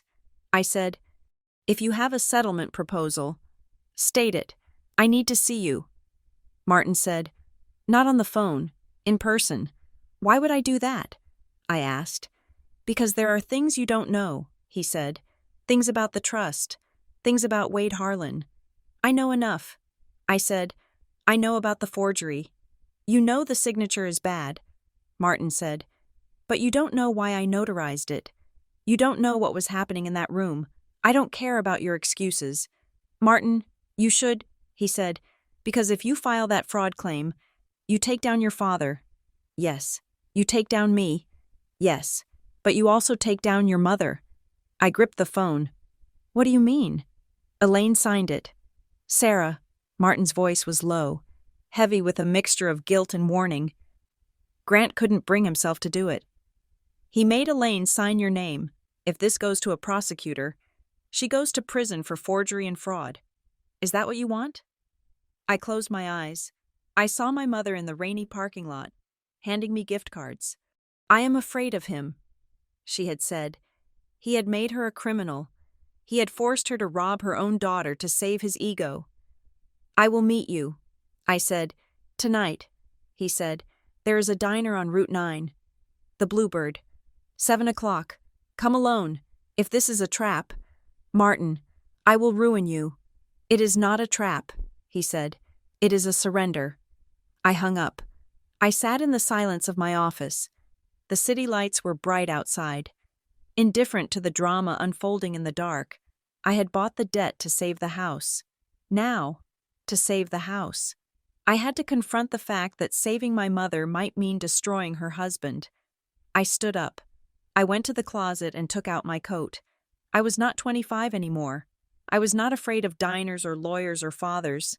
I walked to the elevator. I checked my reflection in the polished metal doors. I looked like a liability. I looked like the end of the world. The Bluebird Diner was a relic of the 50s. Chrome and neon and red vinyl booths. It sat on a stretch of highway that had been bypassed by the interstate years ago. It was quiet. I arrived at 6:55. I parked my car under a flickering street lamp. I checked my phone. I had sent my location to Jessica with a strict instruction. If I don't check in by 8:30, call the police. I walked in. The bell above the door chimed. The waitress, a woman with tired eyes and a name tag that read, Doris, nodded at me. Sit anywhere, hun. I saw him in the back booth, Martin Klein. He looked older than I remembered. His hair was thinning. The expensive suit looked loose on his frame, as if he had lost weight recently. He was stirring a cup of coffee, staring into the black liquid as if it were a crystal ball showing him a bleak future. I walked over and slid into the booth opposite him. He looked up. He didn't smile. He looked at me with a mixture of recognition and shock. Hello? Martin, I said. Sarah. He breathed. You look different. I look expensive. I look like the person who owns your mortgage. I ordered a coffee. I waited for the waitress to leave. Start talking, I said. Martin put his spoon down. He clasped his hands together on the table. They were shaking slightly. I recognized the shake. It was the same shake my mother had. The tremor of people who live in the orbit of a tyrant. Your father didn't know it was you, he said, on the call. He just thought you were a sharp New York shark. But when you mentioned the date, he went pale. He knew. He knew I caught him. I said, he knew the past had come back. Martin said, tell me about the signature. I said, Martin sighed. It was a long, ragged sound. It was a week after you left, he said. The bank called. They were going to pull the credit line for the business unless we posted additional collateral. The house was the only thing with enough equity. But the house was in the trust, and the trust required unanimous consent of the beneficiaries to encumber the assets. So you needed me, I said. We needed your signature, he corrected. Grant wanted to call you. He actually picked up the phone. But then what? Then Wade Harlan called. Martin said, he told Grant that if he brought you back, the deal was off. Wade didn't want the scandal. He didn't want a pregnant, unwed daughter in the picture. He wanted clean lines. So Grant chose the money. I said, Grant was desperate. Sarah. He was convinced that if he could just get the loan, he could turn the company around in 6 months, pay it off, and release the lien. He thought it was temporary. He thought no one would ever know. So he made Mom sign it? Martin nodded. He bullied her. He told her that if she didn't sign your name, they would lose the house anyway. He told her she was doing it to save the family. She cried the whole time, but she signed it. And you notarized it, I said. You stamped a document you knew was forged. I was his lawyer. Martin said, I thought I was protecting the client. You were protecting a crime. I said, I know, he whispered. I know, and I have lived with it for 7 years. Every time I see you, or hear about you, I think about that day. He looked at me. His eyes were wet. I am tired. Sarah, I am tired of carrying his water. I am tired of being afraid of Wade Harlan. What about Harlan? I asked. What is his real role? He owns Grant. Martin said, he didn't just lend money. He took warrants, options to buy equity. If Reed Industrial defaults, which it has, Harlan has the right to step in and take majority control. He has been bleeding the company dry with those consulting fees to force a default. He wants to own it all. He wants the land the warehouse sits on. It is zoned for commercial redevelopment. He wants to tear down your father's company and build condos. I stared at him. The consulting fees, the pressure. It wasn't just incompetence. It was a bust-out. Wade Harlan was cannibalizing the company from the inside, using my father's fear and ego as the knife. Grant doesn't see it? I asked. Grant thinks Wade is his friend, Martin said. Grant thinks Wade is trying to help him. He is blind. I sat back. The picture was complete. My father was a villain. Yes, but he was also a fool. He had destroyed his family to please a man who was actively robbing him. So, Martin said, here we are. You hold the debt. You can foreclose. You can expose the forgery. You can send your mother to jail and your father to the poorhouse, and you can get me disbarred. I looked at him. I looked at the fear in his face. I don't want to send my mother to jail. I said, and I don't care about your license. Martin, you are already a broken man. Then what do you want? He asked. I want the truth. I said, I want it on the record. I leaned forward. I'm going to offer you a lifeboat. Martin. He looked at me, hope flickering in his eyes. You are going to turn on them. I said, you are going to give me a sworn affidavit detailing the forgery, the pressure from Grant, and the structure of the Red Oak payments. You are going to give me the evidence that proves Wade Harlan is a predator, not a creditor, and if you do, I will structure the settlement in a way that shields you from criminal liability. I will frame the forgery as executed under duress. I will protect you. And your father? Martin asked. I looked out the window at the dark highway. My father is going to lose his company. I said, but I'm going to save him from Wade Harlan, whether he wants me to or not. Martin nodded slowly. He reached into his briefcase and pulled out a file. I brought the trust documents, he said, and the minutes from the board meeting where the Red Oak contract was approved. Grant was the only one who voted yes. I took the file. It felt heavy. It felt like a weapon. One more thing, Martin said. What? Grant is planning to sue you. He doesn't know it is you yet, but he instructed me to draft a complaint against North Creek Holdings for predatory lending practices. He's going to try to tie you up in court for years. I smiled. A cold, sharp smile. Let him try. I said, I am not a plumbing supply company. Martin, I am the bank, and the bank always wins. I stood up. I threw a $20 bill on the table for the coffee. Go home. Martin, draft the affidavit. Send it to me by 9 a.m. I walked out of the diner. The air was cold. I took a deep breath. I had the leverage. I had the witness. I had the truth. Now it was time to go home. The file Martin Klein handed me in the diner was not just a folder of papers. It was an autopsy report of my father's integrity.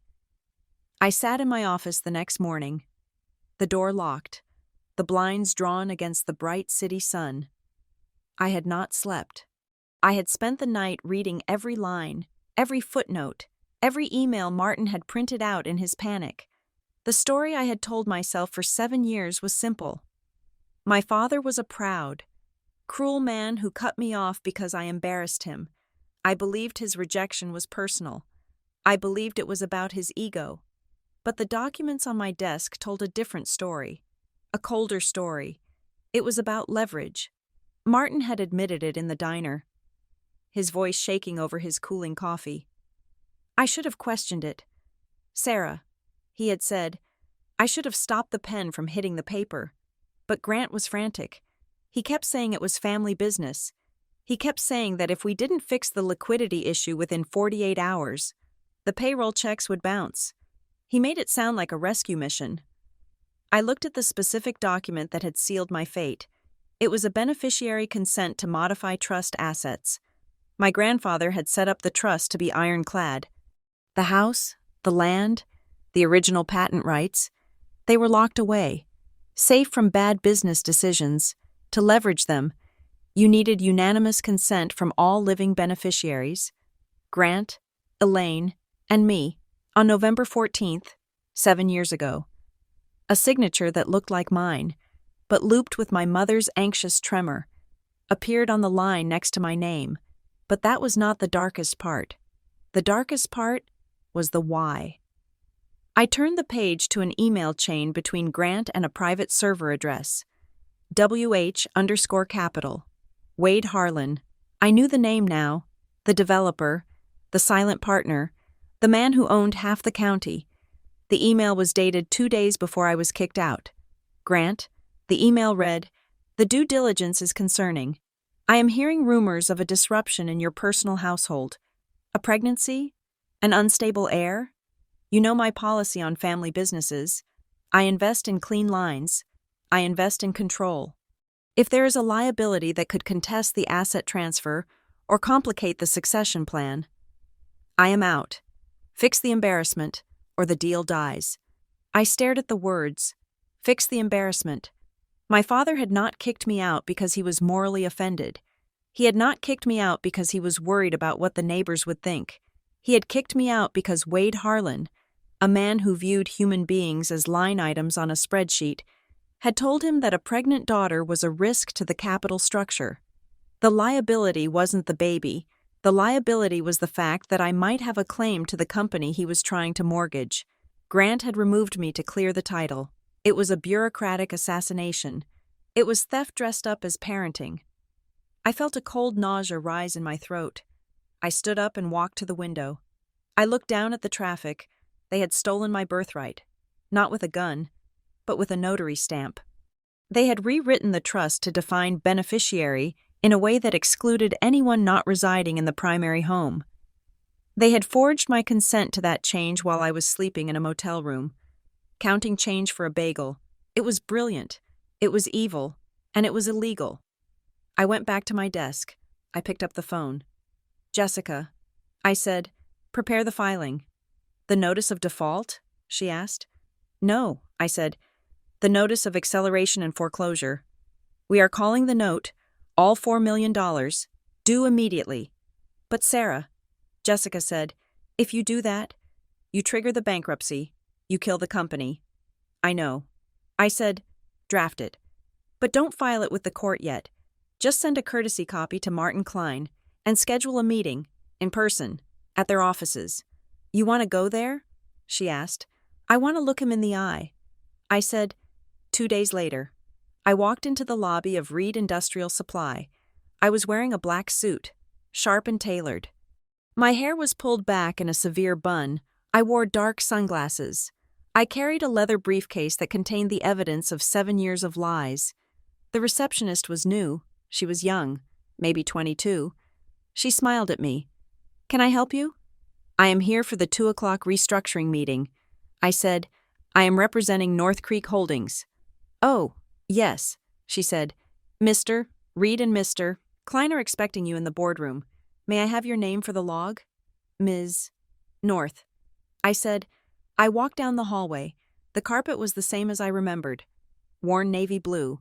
The photos on the walls were the same. Black and white shots of the original warehouse my grandfather had built. I felt a ghost walking beside me.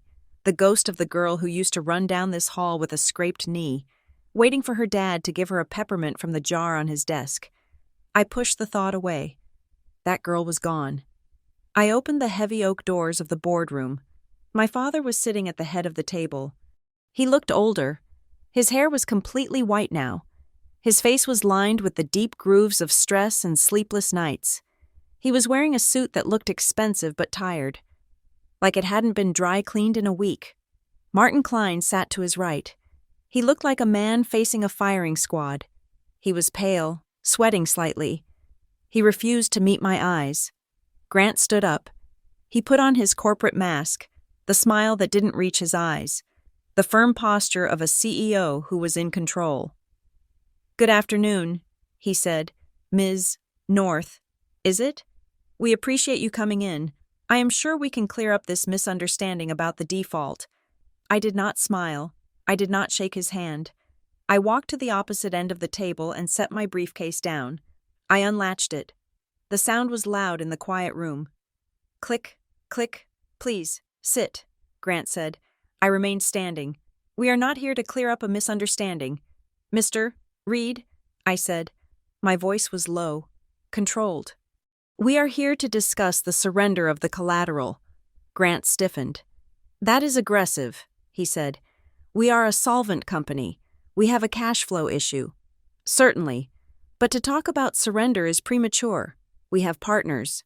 You have a shadow partner named Wade Harlan. I said. Grant stopped. His mouth opened slightly, then closed. He looked at Martin. Martin stared at the table. I am aware of the capital structure. I continued. I am aware of the $10,000 monthly payments to Red Oak Consulting. I am aware that those payments are structured to look like advisory fees to avoid triggering the debt covenants with the senior lenders. Who are you? Grant asked. His voice had lost its smooth veneer. It was rough now, edged with fear. How do you have that information? I am the note holder. I said, and before we proceed with the foreclosure, I need to verify the identities of the authorized signatories for the new forbearance agreement. I slid a piece of paper across the long mahogany table. Grant looked at it. It was a standard identity verification form. I need your driver's license. Mr. Reed, I said. And yours, Mr. Klein, and I will provide mine. Grant frowned. This is highly irregular. My lawyer can vouch for my identity. It is a federal requirement for the transfer of distressed assets. I lied. It was not a requirement. It was a trap. Grant sighed. He pulled his wallet out of his pocket. He slid his license across the table. Martin did the same, his hand trembling. I picked them up. I glanced at them. Thank you, I said. Then I reached into my purse. I pulled out my own license. I slid it face up across the table, spinning it so it landed directly in front of my father. He looked down. He saw the photo. He saw the eyes that were the same shape as his own. And then he read the name. Sarah Elizabeth Reed. The silence that followed was not empty. It was violent. It sucked the air out of the room. Grant stared at the plastic card. He blinked. He looked up at me. Then he looked back at the card. Sarah? He whispered. Hello, Dad, I said. He fell back into his chair. It was as if his strings had been cut. He looked at Martin. You knew? He rasped. Martin nodded miserably. Since Tuesday. Grant looked back at me. His face cycled through a dozen emotions in a second. Shock, confusion, anger, and then, the one I expected, calculation. He straightened his tie. He took a breath. He tried to assemble the scattered pieces of his authority. So, he said, his voice was stronger now, grasping for control. You are North Creek. I am. I said, you bought the debt. I bought the leverage. I corrected. Grant let out a short, incredulous laugh. It sounded like a bark. Well, he said, this is unexpected, but maybe it is for the best. If it is family holding the paper, we can work this out. We are not family in this room. Grant, I cut him off. In this room. I am the creditor. You are the debtor, and you are in default. He slammed his hand on the table. Don't speak to me like that, he shouted. The corporate mask shattered. The angry father was back. I am your father. I built this company. I built the roof you lived under. And then you kicked me out from under it. I said, my voice did not rise. It stayed icy cold. You called me a liability. Do you remember that? I did what I had to do, Grant yelled. He stood up, leaning over the table. You think I wanted to send you away? You were a mess. Sarah, you were pregnant by a deadbeat. You were emotional. You would have destroyed your future if I hadn't pushed you to stand on your own 2 feet. I stared at him. He actually believed it. He had rewritten the history in his head to make himself the hero. You didn't push me to stand on my feet, I said. You pushed me out to secure a loan from Wade Harlan. Grant froze. I know about the email. Dad, I said, fix the embarrassment. That is what he told you, isn't it? Grant's face went gray. He sank back into his chair. You don't understand, he muttered. Wade is a powerful man. He could have crushed us. I was trying to save the legacy. I was trying to save it for you. Eventually. Save it for me? I asked. By forging my signature to steal my inheritance? I pulled the copy of the trust amendment from my briefcase. I slammed it down on the table. November 14th, I said. I was in a motel room. I didn't sign this. Mom didn't want to sign it either. Did she? You made her? Grant looked at the paper. He couldn't look at me. It was necessary. He whispered. It was a technicality. It was a felony. I said. I looked at Martin. Mr. Klein has agreed to cooperate. I said. Grant whipped his head around to stare at his lawyer. Martin? I had no choice. Grant, Martin said, his voice weak. She has the documents. She has the forensic accounting. She knows about the shell company. You traitor, Grant hissed. I am trying to save my license, Martin shouted back. Finding a sudden, desperate courage, I am not going to jail for your real estate deals. Enough, I said. The room fell silent. I walked around the table until I was standing next to my father. He looked small. He looked like a man whose world had shrunk down to the size of a lie he could no longer carry. Here is the reality, I said. I own the debt. I have the evidence of fraud. I could file a criminal complaint today. I could have you arrested. I could have Mom arrested. Grant flinched at the mention of my mother. Leave Elaine out of this, he said. She just did what I told her. I know. I said, that is the only reason I haven't called the police yet, because I know she's a victim of your bullying just as much as I was. I placed a folder in front of him. This is a restructuring agreement, I said. Grant looked at it. What is this? It is an alternative to foreclosure. I said. I opened the folder. Option A. I said, I accelerate the debt. I file the fraud charges. The company goes into receivership. You lose everything. The house is seized. You go to prison. Mom loses her home. Grant swallowed hard. Option B. I continued. You resign. Effective immediately. You sign over your voting rights to North Creek Holdings. You accept a modest pension. The company is restructured. We keep the employees. We keep the warehouse. And this is the non-negotiable part. You sign a separate agreement transferring the title of the house solely to Elaine, free and clear of any liens. Grant stared at the paper. You want me to step down? He said. This is my company. My name is on the door. Your name is on a pile of debt you can't pay. I said, you broke it. Dad, you let Wade Harlan bleed it dry because you were too proud to admit you needed help. Now I am the help. I can't just walk away. He said, you are not walking away. I said, you are retiring. You can spin it however you want to your friends at the club. Tell them you are focusing on your health. Tell them you are passing the torch. I don't care about the story. I care about the math. Grant looked at the document. He looked at his hands. And if I refuse? Then I destroy you. I said, and I do it in public. He looked up at me. There were tears in his eyes. Not tears of remorse, but tears of defeat. He was a king who had just realized his castle was made of sand. You have become hard. Sarah, he said, I learned from the best. I said.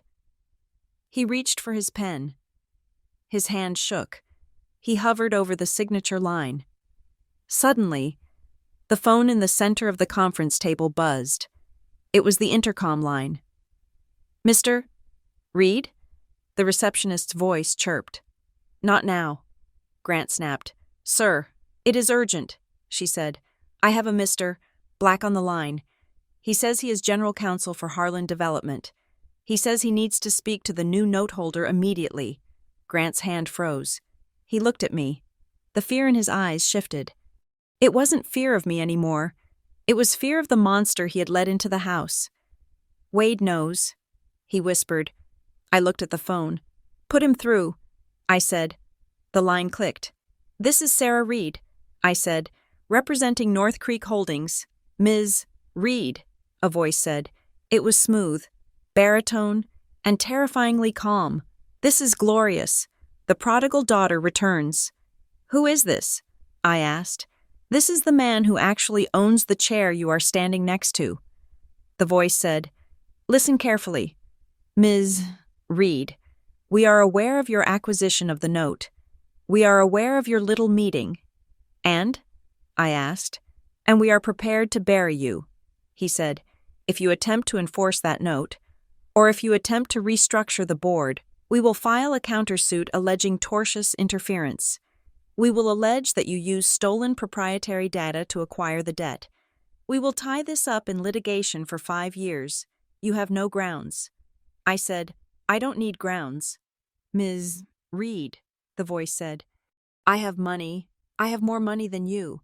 I have more lawyers than you. I will bankrupt you before you ever see a dime from that company.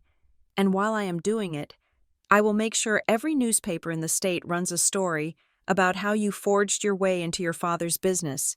I didn't forge anything. I said, "It doesn't matter what is true." The voice purred. "It matters what I can prove in a court of public opinion." Walk away. Sarah, sell us the note for 20 cents on the dollar. Take the loss.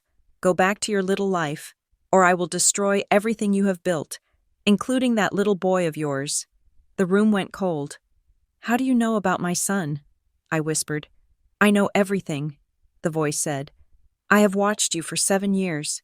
Did you think your father was the only one keeping tabs? You are a liability, Sarah. Just like you were then. Don't make me remove you again. The line went dead. I stood there, the receiver in my hand. My heart was pounding so hard I could feel it in my throat. He had threatened Leo. He had watched me. He knew where I lived. Grant was looking at me. He looked terrified. He will do it. Sarah, Grant whispered. Wade. He doesn't lose. He will burn us all down. Just sell him the note. Please, let's just get out. I looked at my father. I saw the cowardice that had defined his life. He was ready to run. He was ready to fold. I looked at Martin. He was wiping sweat from his forehead. I looked at the phone. Wade Harlan thought he could scare me. He thought that by threatening my son, he would make me retreat. But he had made a miscalculation. He didn't understand the chemistry of a mother's fear. It doesn't paralyze. It weaponizes. I put the phone down. No, I said. Sarah, please, Grant begged. You can't fight him. I am not going to fight him in the shadows. I said, that is where he wins. That is where he hides. I picked up my briefcase. I snapped it shut. I looked at Martin. You have until 5 o'clock to sign that affidavit. Martin, or I file the bar complaint. I looked at Grant. Don't sign the resignation yet. Dad, I said, we are going to need you on the stand. On the stand? Grant asked. What are you doing? I am not settling, I said, and I'm not negotiating. I walked to the door. I paused and looked back at them. I am filing the foreclosure, and I am filing a civil RICO suit against Wade Harlan and Red Oak Consulting. I am attaching the emails. I am attaching the forged trust documents. I am putting it all on the public record.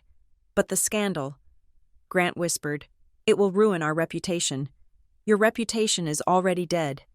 Dad, I said, I am just signing the death certificate. I walked out of the room. I walked past the receptionist. I walked out into the parking lot. My hands were shaking, but my mind was clear. Secrecy was what had hurt me the first time. Secrecy was what allowed them to lie, to steal, to hide. Secrecy was the weapon of the abuser. I was going to turn on the lights, all of them. I got into my car. I called Jessica. File it. I said, which one? She asked. All of them. I said, the default, the fraud claim, the racketeering suit. Submit the exhibits. Make it public. Are you sure? Jessica asked. Once we ring this bell. We can't unring it. It is going to be a war. I looked at the picture of Leo I kept on my dashboard. I know, I said, but I'm not a liability anymore. Jessica, I am the apocalypse. I started the car. I drove out of the lot, leaving the ghost of my father's empire in the rear-view mirror. The war had begun, and I was ready to burn it all down to protect the only thing that mattered. War is loud, but courtrooms are quiet. They are places of hushed voices, rustling papers, and the devastating precision of the written word. When I filed the motions, the silence of my life shattered, replaced by the relentless machinery of litigation. North Creek Holdings versus Reed Industrial Supply, Sarah Reed versus the Grant Reed Family Trust. Wade Harlan's team made good on their threats. They buried us in paper. They filed motions to dismiss, motions to suppress, motions to disqualify counsel. They tried to depose my third-grade teacher. They hired private investigators to dig through my trash. But they made one critical mistake. They assumed I was fighting for money. When you fight for money, You have a price. You can be bought out. You can be exhausted. I wasn't fighting for money. I was fighting for truth. And truth is a currency that doesn't devalue. The first hearing was on a rainy Tuesday in November. The courtroom was wood-paneled and smelled of old floor wax. Grant was there, sitting with a team of lawyers I didn't recognize, expensive litigators from the city, paid for, no doubt, by Wade Harlan. Martin Klein sat separately, looking small and defeated, his own counsel whispering in his ear. My father looked at me across the aisle. His eyes were hard, flinty. He didn't see a daughter. He saw an enemy combatant, the judge, a woman named Justice Howell with reading glasses perched on the end of her nose. Opened the file. We are here on the plaintiff's motion to compel discovery regarding the 2018 Trust Amendment and the defendant's cross-motion to dismiss, she said. Her voice was dry, bored. My lawyer, Jessica, stood up. Your Honor, the plaintiff alleges that the signature on the amendment is a forgery, procured under duress, and used to fraudulently encumber the family home. We have submitted a handwriting analysis that confirms a 99% probability that the signature is not Sarah Reed's. Justice Howell looked over her glasses at the defense table. Mr. Black? She asked. Wade Harlan's lawyer stood up. He was smooth, polished, the kind of man who smiled with his teeth but not his eyes. Your Honor, this is a family dispute masquerading as a corporate tort. Ms. Reed was aware of the transaction. She accepted financial support from her mother during that period, which constitutes tacit acceptance of the family's financial strategy. It was a clever argument. If I took the money, I took the deal. Jessica countered immediately. The acceptance of grocery money to survive homelessness does not constitute consent to mortgage a $4 million asset. Your Honor, that is an absurd leap of logic, the judge nodded. I tend to agree. Ms. Vance, the motion to dismiss is denied. We will proceed to depositions. Mr. Klein will be deposed first. I watched Martin flinch. He knew what was coming.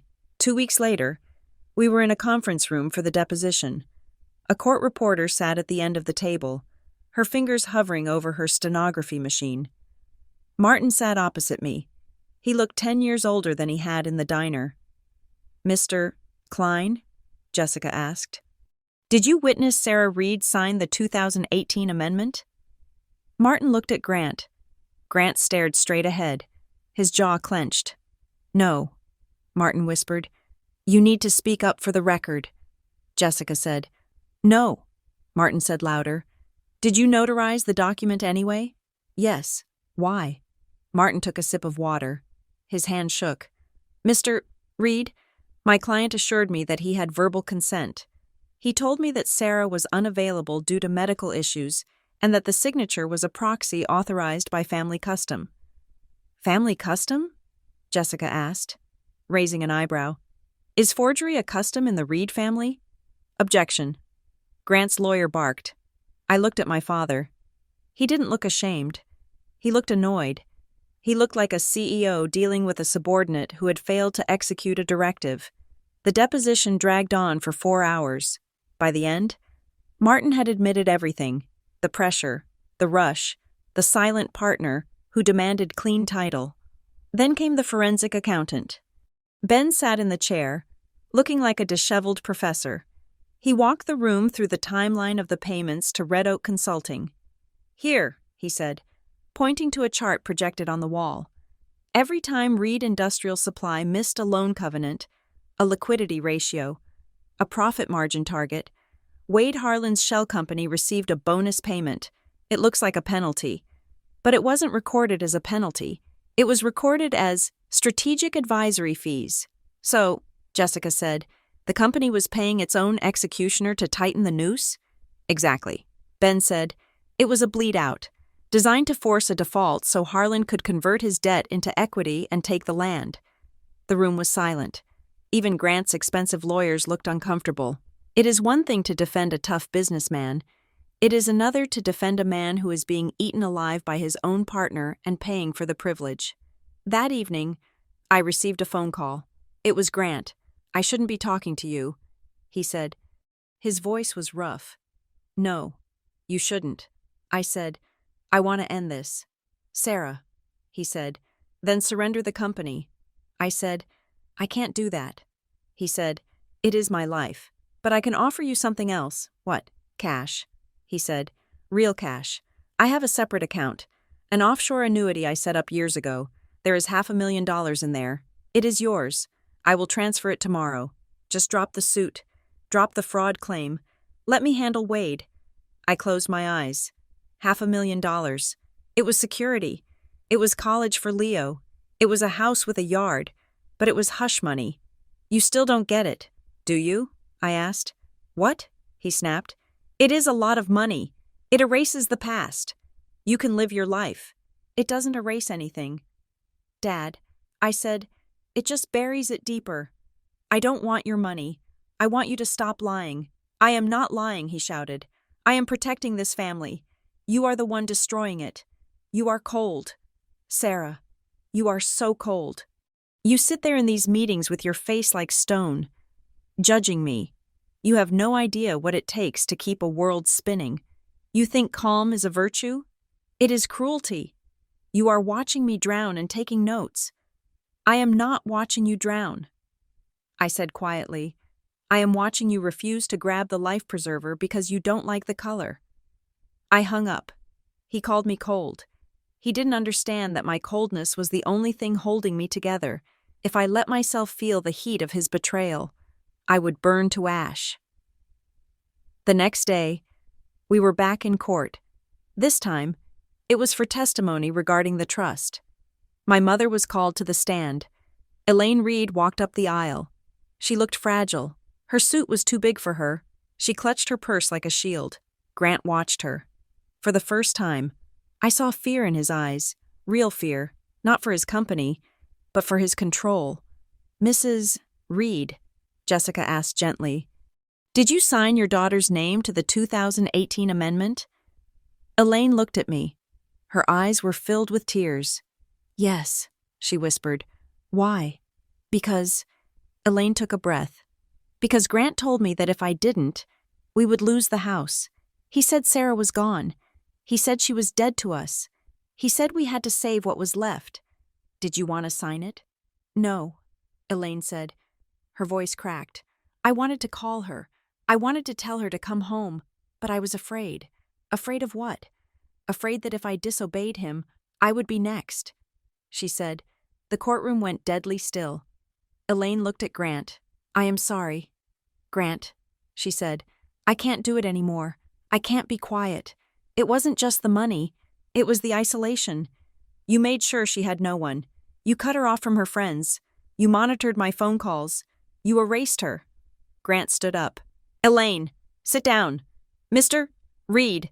Justice Howell banged her gavel. "Sit down or be held in contempt." Grant sat slowly.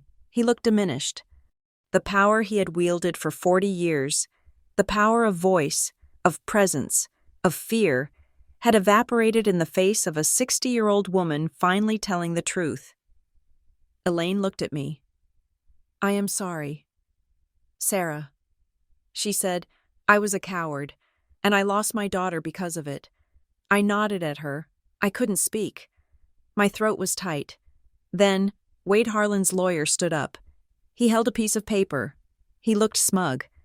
"This is all very touching," he said. "But it is irrelevant." "How is a confession of forgery irrelevant?" Justice Howell asked. "Because, Mr. Black said, we have discovered a missing page from the original trust file. It appears it was misfiled in the archives of the firm that drafted the instrument 30 years ago." He walked to the bench and handed the paper to the judge.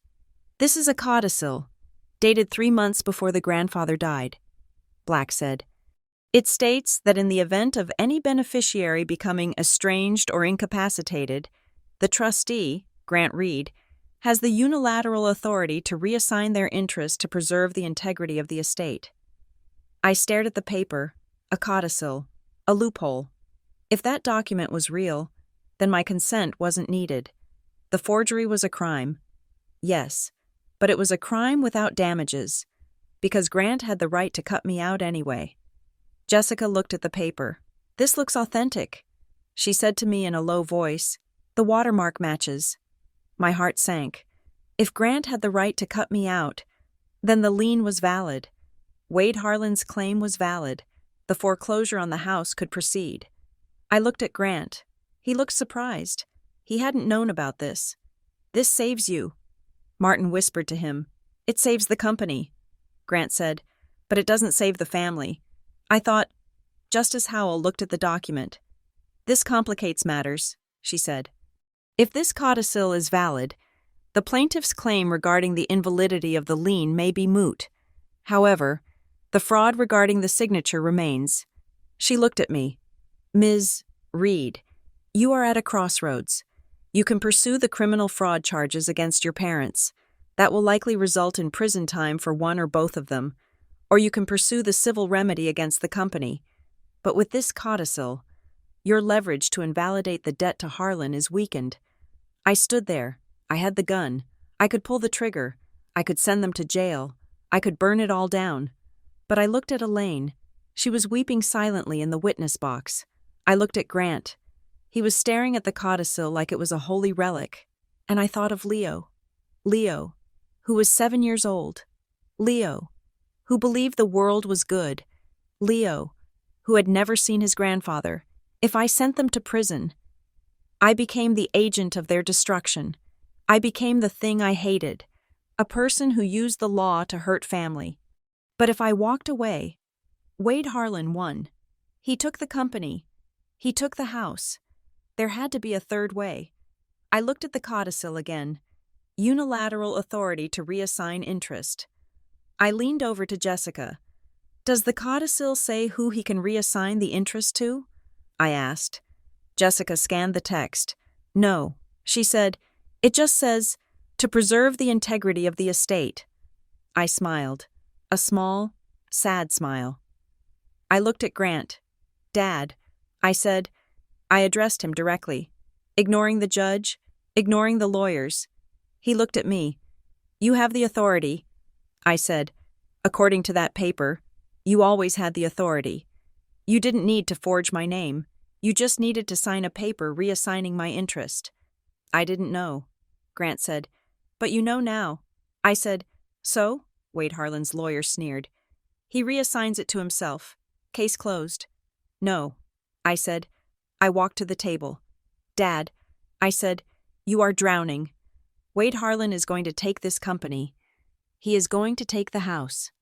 This codicil doesn't save you from him. It just validates the debt. He will still foreclose." Grant looked at the lawyer. He saw the truth in Black's eyes. Harlan didn't care about Grant. He wanted the land. "What do I do?" Grant whispered. "Use the codicil," I said. "Reassign my interest. But don't assign it to yourself. You are the debtor. If you hold it, Harlan takes it."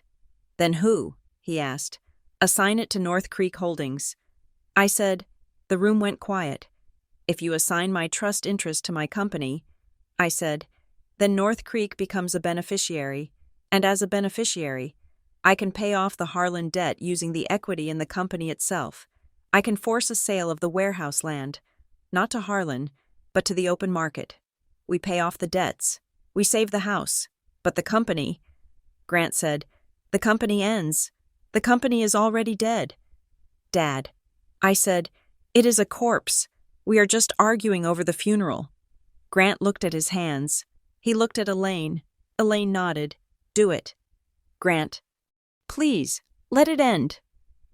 Grant looked at Wade Harlan's lawyer. He saw the shark waiting to feed. Then he looked at me. He picked up a pen. "I assign the interest to North Creek," he said. His voice was hollow. Wade Harlan's lawyer jumped up. "Objection. You can't just—" "He has unilateral authority," Jessica shouted. "It is your document. You introduced it." Justice Howell banged the gavel. "Order. The witness has stated his intent. If he executes the assignment, North Creek Holdings becomes the beneficiary." Grant wrote on a legal pad. He signed it.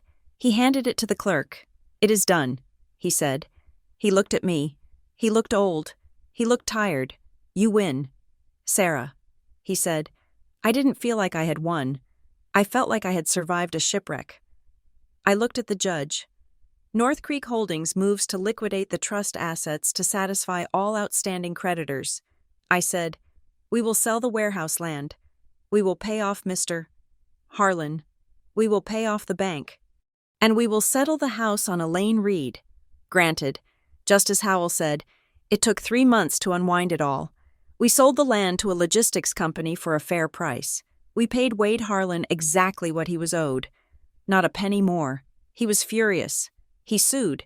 But without the leverage of the default, he had no case.